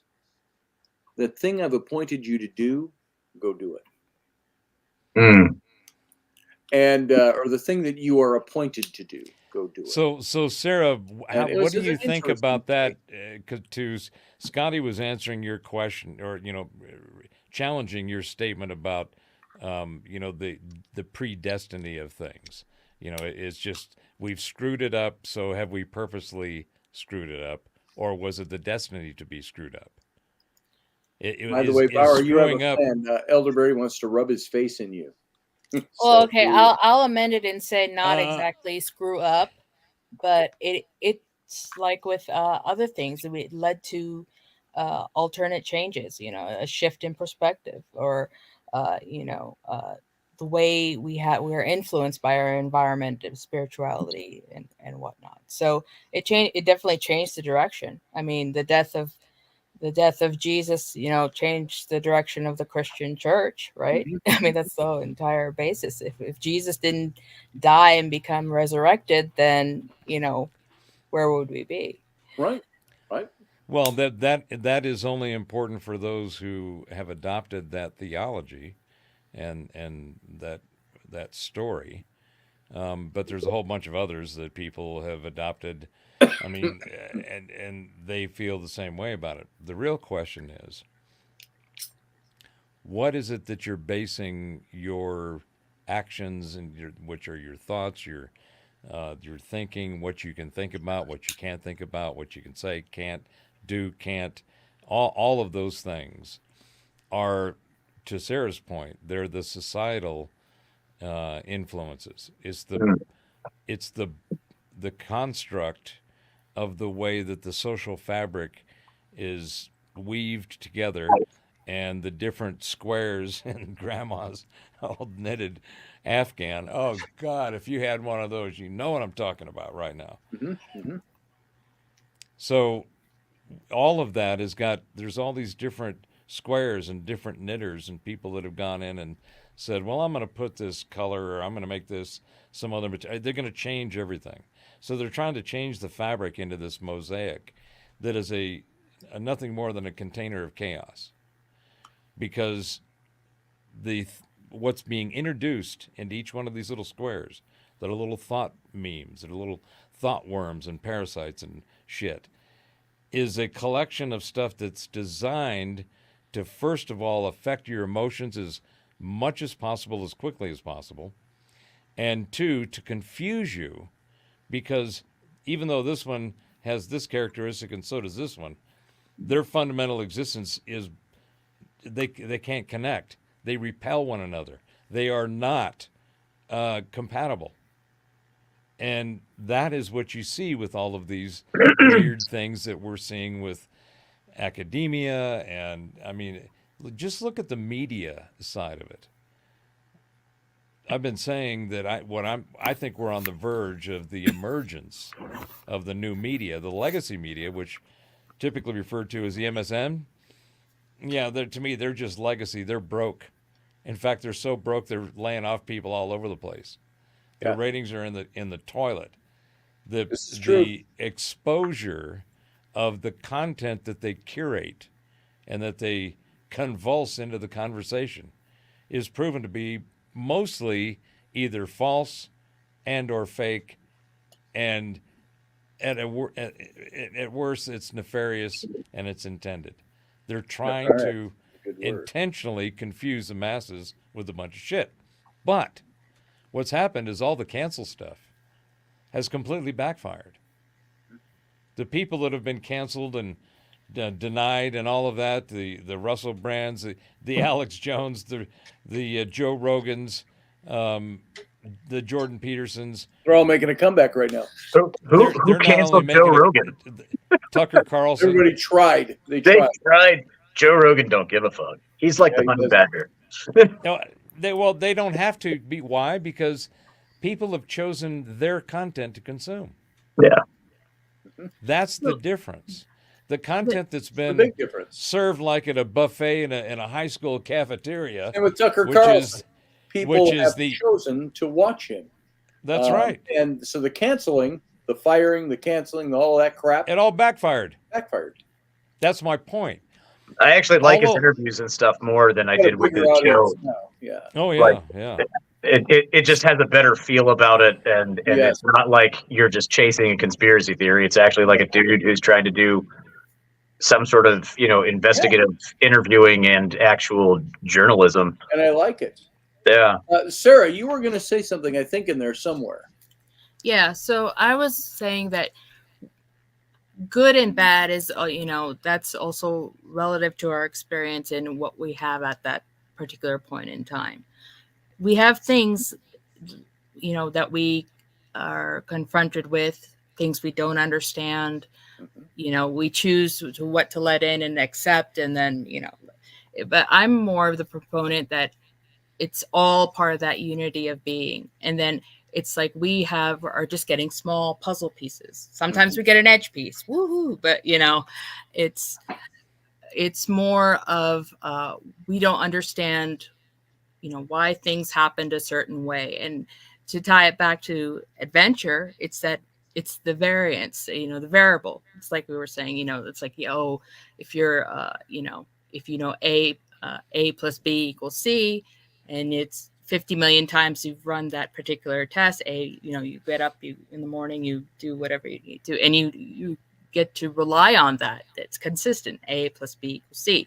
Then all of a sudden a variable comes in, and then A plus B equals E or F, It's that ability to having that ability to adapt and be confronted with, like we were talking about earlier, being confronted with the unknown and getting the brain working, because we as human beings, compared to other living things, we have creative aspects. It's like we were saying about knitters, which I do needlecraft too, so but so I can see.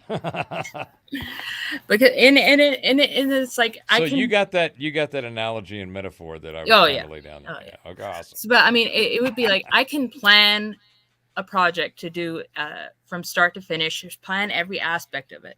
When I actually do it 9 times out of 10, still it doesn't end up exactly what I initially wanted it to do. Now, is that on me? Probably. Whether I got this, the numbers wrong or the calculations, or in the process, but we still come out with something not exactly to exact specifications. I mean, we're not godlike. We have a limited scope of understanding and capability, and we just do the best that we can with what we have. So let me ask you this, Sarah, about creation, because you're talking about the ability to create things, right? How creative you are, and how you classify the creative process for yourself. Are you knitting and making things? Are you doing voiceover and podcasts like this? Are you doing your medical work? I mean, there's all kinds of different aspects of where we focus our time, and how well we focus our time in those things, right? Because however well we get them done is what is what matters. Your point about that variable goal thing, that's one of the most magic things of learning things, is to realize that you have an idea, an image, an experience in your mind of what it is that you want to achieve. And you see that, and that's, typically at least in having affirmations, and most importantly, just visualizing something. So when you visualize something, you know that you've got to get it done. That's what you do with your work, right? And you go, well, I got to think about it this way and that way, and here I see these things. The key is to be able to use that as a tool to go get those things done. And that's the important thing. It's not the goal, the destination that's as important as the journey, because the process of getting things done has a whole bunch of layers to it. It's got a whole bunch of variables to it. And it's got stuff that you'll plan for and then stuff that you won't because you didn't see it coming. Mm. And you have to make adjustments, but do you eventually get to that goal?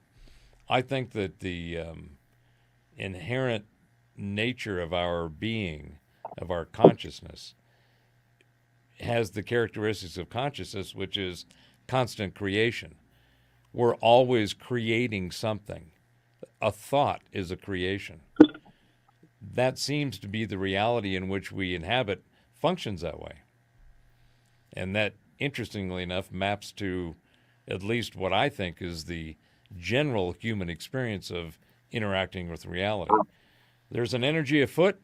I am an energy. I am in this energy. Well, I get whatever kind of telemetry and good data I've got on what's out there. I hope I'm getting as much as I can. But at the end of the day, you just got to keep going at it and know that you're eventually going to achieve whatever that is that you want. Is that predestination, or is that just hard work?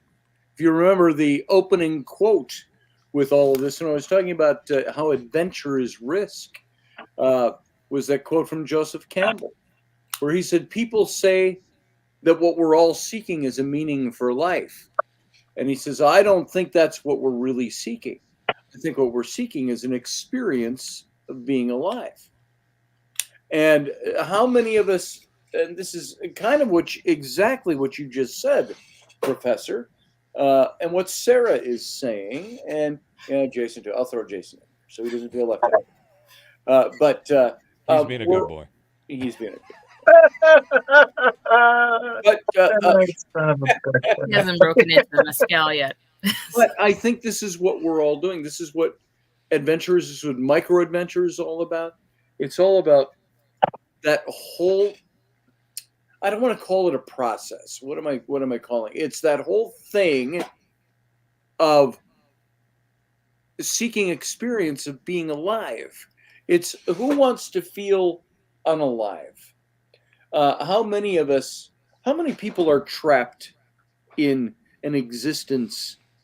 Most times it's financially based, but trapped in existences where there's not enough money to do anything. You work a cheap job, making little bits of amount of money, and it puts you in that category of not having enough to get by, constantly fighting to try to stay above your head above the water.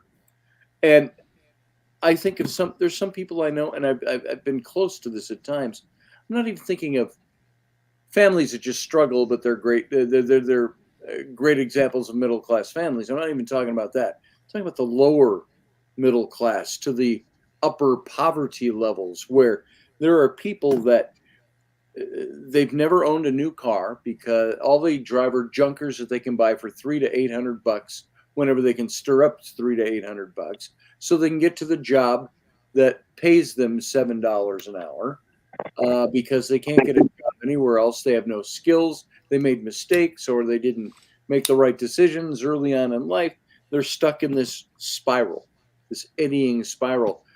What's adventure like to them? What would it mean to them to step out? I would think that just those circumstances would be an adventure. I wouldn't. I don't even see that as an adventure. I see that as a challenge. Maybe challenge is adventure, but well, see, that goes back to the point I was making. What is the definition of adventure? To me, adventure is embarking on something that either you planned and you don't know what's going to happen, or you didn't plan and you don't know what's going to happen. Right. So all of a sudden, you're on an adventure. You're like, holy shit! Here's what's going on. To me, I could easily see, having the whole thing of, wait a minute, this isn't something that I really want to do right now. In fact, I've gone through that with my truck the last few days. One thing, strange stuff. Another thing is like, wait a minute, what's going on here? This is not the adventure that I wanted to be on right now. Mm-hmm. So I have a broader use or definition of it, because to me, this whole life is an adventure. Every conscious experience I have is an adventure. When I get, and that I would pose the argument that is more of a personal approach. Like for me, adventure says, there is a certain level of planning involved, and then it has its twists and turns, and you don't necessarily know what's going to go on. You're not going to necessarily go in a direction. And adventure could be things that happen to you or things that you make happen, is what you're saying. Yeah. Right. And I think with you, Professor, your outlook on life is kind of more of I'm just going to face the challenge as an adventure. And it's your way of thinking, and there went my light. But it's the way of thinking. It's been that way so long that you don't realize that you're making the conscious decision. Right. Well, let's see. And I think adventure isn't being the victim of something. I think adventure can start in being the victim of something, but it morphs out of that very quickly, because you say, I have opportunity to make a change. I have an opportunity to do something. Many people are stuck, though, in the getting from that to that. Yeah, it's the disenfranchisement versus being empowered. Right. Disenfranchisement. Like I talked about earlier, there was a point of 2-3 years ago where I was like, this is it. I'm going nowhere from here. And I thought I felt very stuck, but I decided not to stay that way, at least mentally. I had to go on the mental adventure to get out of the physical adventure. Misadventure. And so I still have 25 other things on that list. I may have to pick that up on Monday. We'll pick that up. Here's one thing we're way off of it tonight, but and I'll blame Jason, and because he earned it. So please do, yeah. Bastard. So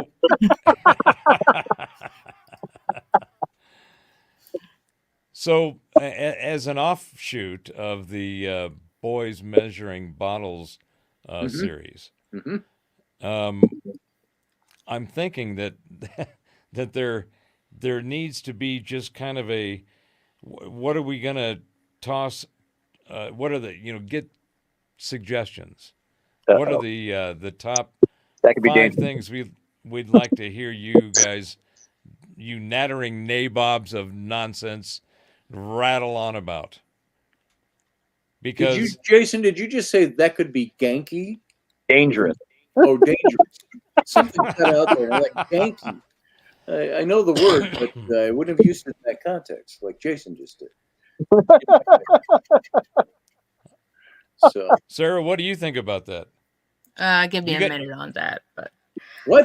You gotta get some girls on here so that we can balance out this clearly testosterone overloaded group of. And here's the other thing: Well, there is We such a need- thing we as the need- girl we code. needed- It's who am I going to subject? Who am I going to Who are you Right. going to subject this to? That's what you. to? I heard you. That's what you were going to say. Who would you subject this to? Oh, who do I want to bring? Yeah, in I mean, here? Look, I am not as always as argumentative as I am on Wicked Women. Okay. you weren't even that I- argumentative on Wicked Women when I was there. I've only seen a couple of those because I usually can't make it in there on Sunday.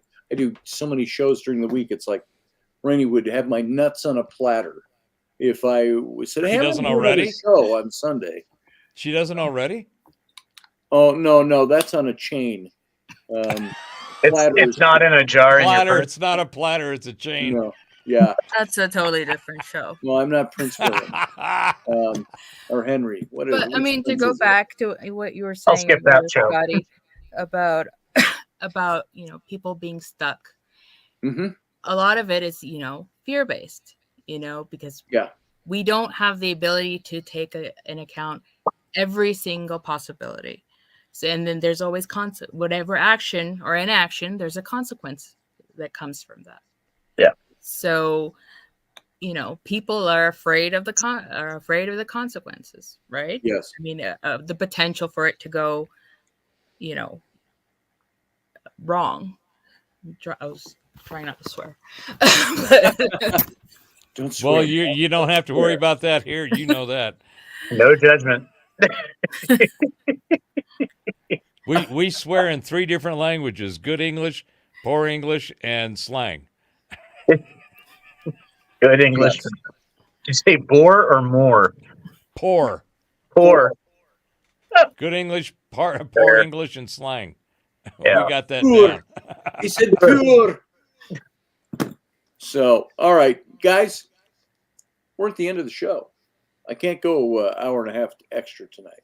So sorry. I feel like we have to plan for that. Even though it's Friday. Yeah, you got to plan for the extra time. Friday would be a nice night to just have free for all, but with some structure. Is that an act? A paradox? In What did terms you of say? Say that again, please. Free I missed for all that. with some structure. A structured free for all. A structured free fall. Is that because you're afraid of the consequences? Adventure. Adventure, yes. The adventure part intrigues me. The consequences are things you have to either be ready for or say, we're not going to go there. Yeah. I'm tipsy and typos are a problem. I apologize. Roger, I thought you were drinking over there. I thought so. An earlier comment you made me think Roger's drinking, isn't he? So, you know what, folks? It's after 11. I've got to call it quits for tonight. I would love to stay and chat more and do more and talk more. I'd love to hear more from Sarah. Professor, no offense. I don't have to hear more from you because I hear a lot from you. I'm good with it. What? What you have to say. Are Don't be you hurt. saying you've had enough? Don't be What hurt. was that? Don't be hurt. Don't judge me. But Don't be weird. Don't be weird. Don't be weird. So, He's just moderating his Materium in the Ethereum. yes, there. Hey. That's the last shot. Thank you, Sarah. His weirdorium into his. Yes. All right. So, guys, we're going to call it quits for tonight, as I've already said twice. It's Well, after. and I will say one last thing to you, Scotty, that I Go ahead. spat at you with the loquacious verbosity of a tongue-tied cunning linguist. Well, I appreciate that. Well, from And that's from the very heart of it. He spits at thee. from the what did he say? I spit at thee. From I spat at you. Gone! Deepest. Thank you, Captain Ahab. So, Yes. there we go. All right. So, Roger drank too much. He never does this. Dealing with a lot of Band-Aids are helping. So, there you go, Roger. I agree. Oh crap! I'm talking third person. He says. When you start speaking third, Aren't we all? The All right, third ladies and person past gentlemen. participle with the I prefer hanging future. something. Here's one professor should recognize. He went to seminary and took all these languages. I sometimes like to speak in future aorist tense. So, That's a very erudite thing to do. that's Greek. Aoris. Aorist tense. Can't even talk. What is that? It is. I'm trying to remember. It's Greek. It's for Koine Greek, and it's speaking in a future tense as if you are in the past. So, in essence, it was saying, and let's see, and in that day I shall be looking on the past prophecies and doing. I can't even remember. I'd have to. And I will see over the horizon the It was so giant, confusing at the time. I massive first learned it. thing, and I'll say I didn't see that coming. Yeah. It's something about speaking in future tense, but from within a past context. And so it's not just saying, and in the future I will talk about the past. That's not aorist. It's there was something more complex about the structure of the language. And Koine Greek is such a logical language. It's unbelievable. And I mean, that was the Hellenization of the world brought us Koine Greek. It was the language of commerce by the time the New Testament writers came on the scene. So I got a question for you. Back in that language, you going to remember, open up a new part of the show? I know. I just one question on the way out. Okay. So 6 questions ago. No. We know bees. We know bees, right? They fly around, they pollinize stuff, they make honey. That's one question. One of the most incredible foods in honey and cannabis are the two longest, most powerful, and most versatile natural organic things that happen on the earth that are extremely good for us. But the word bee, right? B-E-E. To be.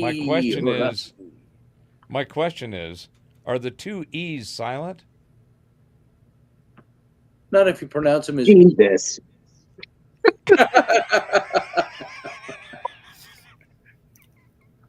I don't know. I was hoping we were getting to something profound. Sarah, what are your thoughts?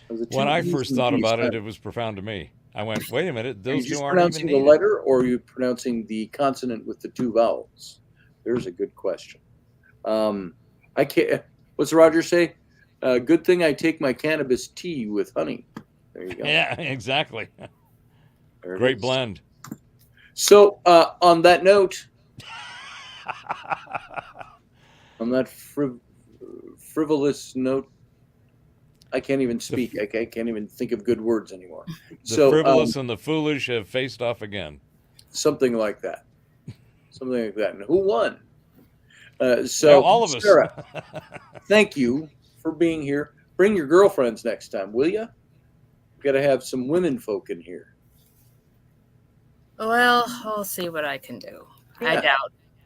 Yeah, I mean, You got to be able to talk Steph in. Code. I have to think of the girl code. So. Right, the girl code. The girl code.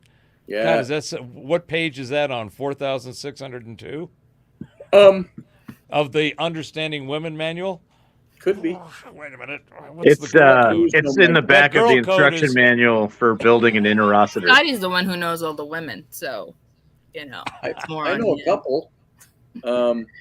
We should get Steph in here. I'd like to get Rainey. I think Rainey just doesn't like doing it. So I love having her on, but I think she just has gotten to the point she doesn't like sitting, and we got to get her more involved to get her in here. A headset.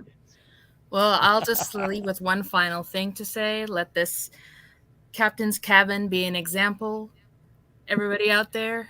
Of what not to do. And drink responsibly. Drink responsibly. Yeah, you don't want to end up like these guys, is what she's saying. I only had one. Remember how Wednesday's show was? It was an adventure and exploration and adventure, this one is a public service announcement. We're examining the If consequences. you don't want to do this, don't do that. There it is. I would offer up Carly, but that's an extreme wild card in the deck. That's very true. Yeah, I'd like to have Carly come in and join us some night. That would be a lot of fun. All right, guys. Sarah, thank you for being here. All right, thanks, guys. We'll see you Have later. a great weekend, Have a good night. everybody. Professor, get the hens. Cheers, my friend. Get the hens. Talk to you soon. Jason, As always. we're out. Signing out. Talk to you later. See you later, brother. Everybody else, Sunday morning, we'll be back here. Unless something else comes up. You know, it's a possibility. But Sunday morning is on the docket for right now. Field guy says, Carly, excuse me, that was a yawn while I was talking. I didn't mean to do that, but there it was. Carly has a standing ovation on my panel, or was that an invitation? On your panel? Are you inviting her on your panel? Bring her on, field guy. I think she'd be wild. I'd love to do a show with Carly. Just bring Carly in and let her go. And get a topic that she's going to love. So, everybody, thank you for being here. I want to thank you for your time. Thank you for being part of the Captain's Cabin. And as you can tell, Captain's Cabin, once we go off the air, much more informal than the regular show. We'll pick that up on Sunday. Sunday's an informal show. 9 a.m. Central, 10 a.m. Eastern, Sunday morning, right here. Watch for it. And so for all of you who are here, I just want to say good night. Have a good night. Have a good weekend. We'll see you back here on Sunday. And enjoy yourselves. Live long and prosper.